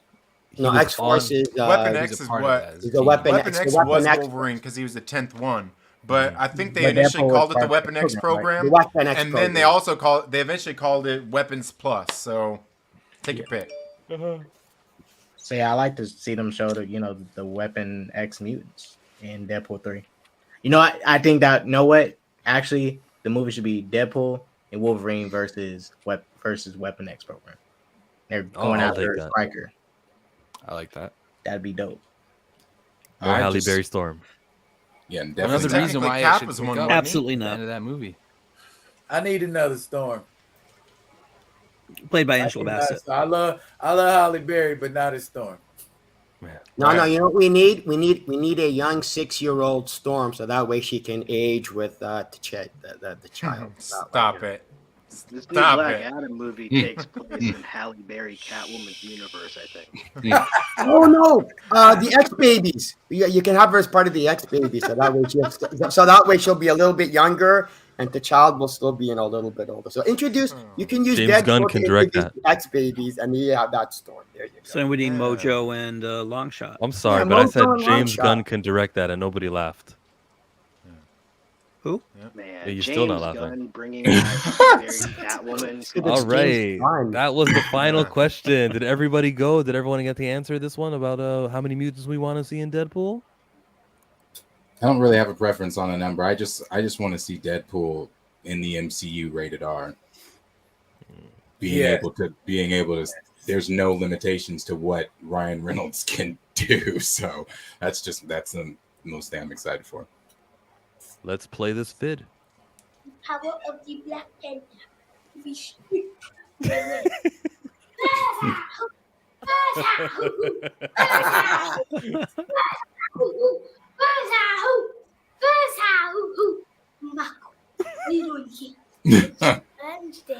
Have watched and listened from the mountains as your technological advancements have been overseen by a child. And now you want to hand the nation over to this prince who couldn't keep his own father safe. We will not have it. I said we will not have it all. I, Mbaku, leader of the Hawaiian tribe, I accept your challenge. Mbaku. Glory to our new man. Let the challenge begin. Hey, that was great. That's great. That was great. Oh yeah. Oh yeah, dude. There were so many quotables back in that old movie. The new one, not so much. You guys prefer this? Let's go. That's so quotable, Joe. Let's go. When Riri said that? Yeah. If I hadn't heard it in the trailer, I wouldn't have remembered that Riri said that. So, last question. Is this a good view, or do you guys prefer the 9 view this way? Yeah, Next time I have 9 people, I want to know. Do what you do, man. Do what you do. You like the other one? I kind of like that one. I prefer the Brady Bunch format. Oh, God.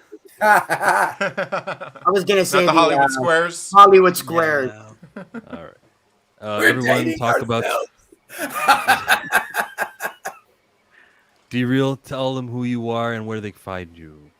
I am Be Real with D-Real, and entertainment is what I do. You can find me on YouTube at Be Real with You can find me on YouTube at Be Real with D-Real. You can also find me on Instagram as D-Real1970. And on Twitter, I'm Be Real with D-Real, and the L is a 1.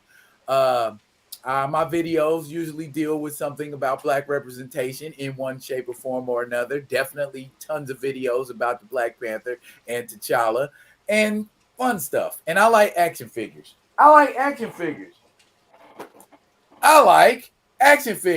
Nice. So I do stuff on action figures too. So come check me out.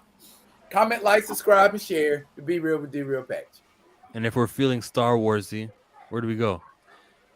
Not my channel. You used to. I talk about Star Wars over on my channel. It's Hawks Holocrons.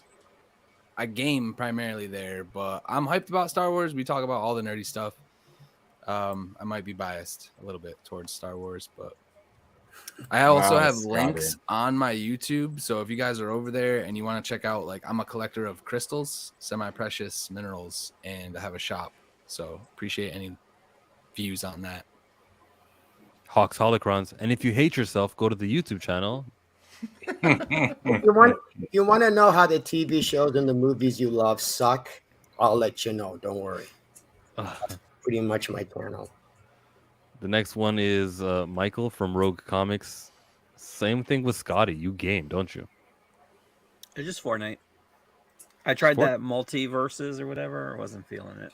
Oh! Remember what we noticed last night when the Black Panther skin came on? I'm like, oh, where's the Shuri skin? And Fortnite never bothered to get new skins for this new movie. They did for Thor. They didn't for this one. Why? Because there's value in the lead franchise character.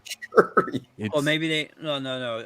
You could laugh at that fanboy if there wasn't like 80% female skins in this game. There are. He wasn't laughing at females. He was laughing at Shuri. No, I'm laughing at Shuri. No, I'm not laughing at females. It's Shuri. Well, no, they have a T'Challa one, but I think that was before. I don't know how they do their release schedule or whatever, but I think maybe perhaps they were waiting for the reveal. They didn't want to spoil it or something, because I mean they had Dwayne come in. I think it was the weekend after Black Adam dropped. Okay, then okay, you know, you're right. So we'll see. If it doesn't show up by the end of this week, then yes, there could be something to it. Or maybe they just don't want to do, because there are no comic book characters in there now. Not even any DC or anything. It's just all their like in original the characters. Not, yeah. And like soccer players. Like who the hell wants to whatever. But yeah. SSJK.Sanctum, you've got a YouTube channel. Oh, he had another tab open. Oh, you see him see him turn his face when I said it?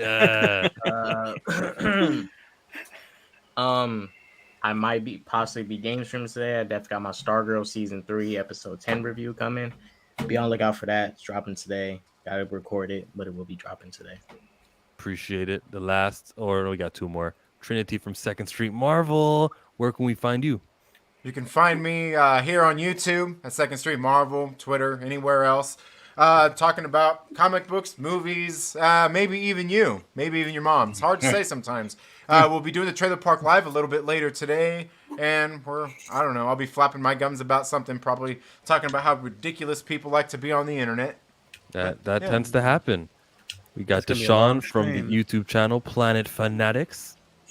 I'm Deshaun over at Planet Fanatics. We stream Monday through Friday, 7:30 Central Standard Time. We talk about all things movies, TV, streaming, hot topics, and more. So, come join us. I'm Chillmonger. You know my channel. Toodles.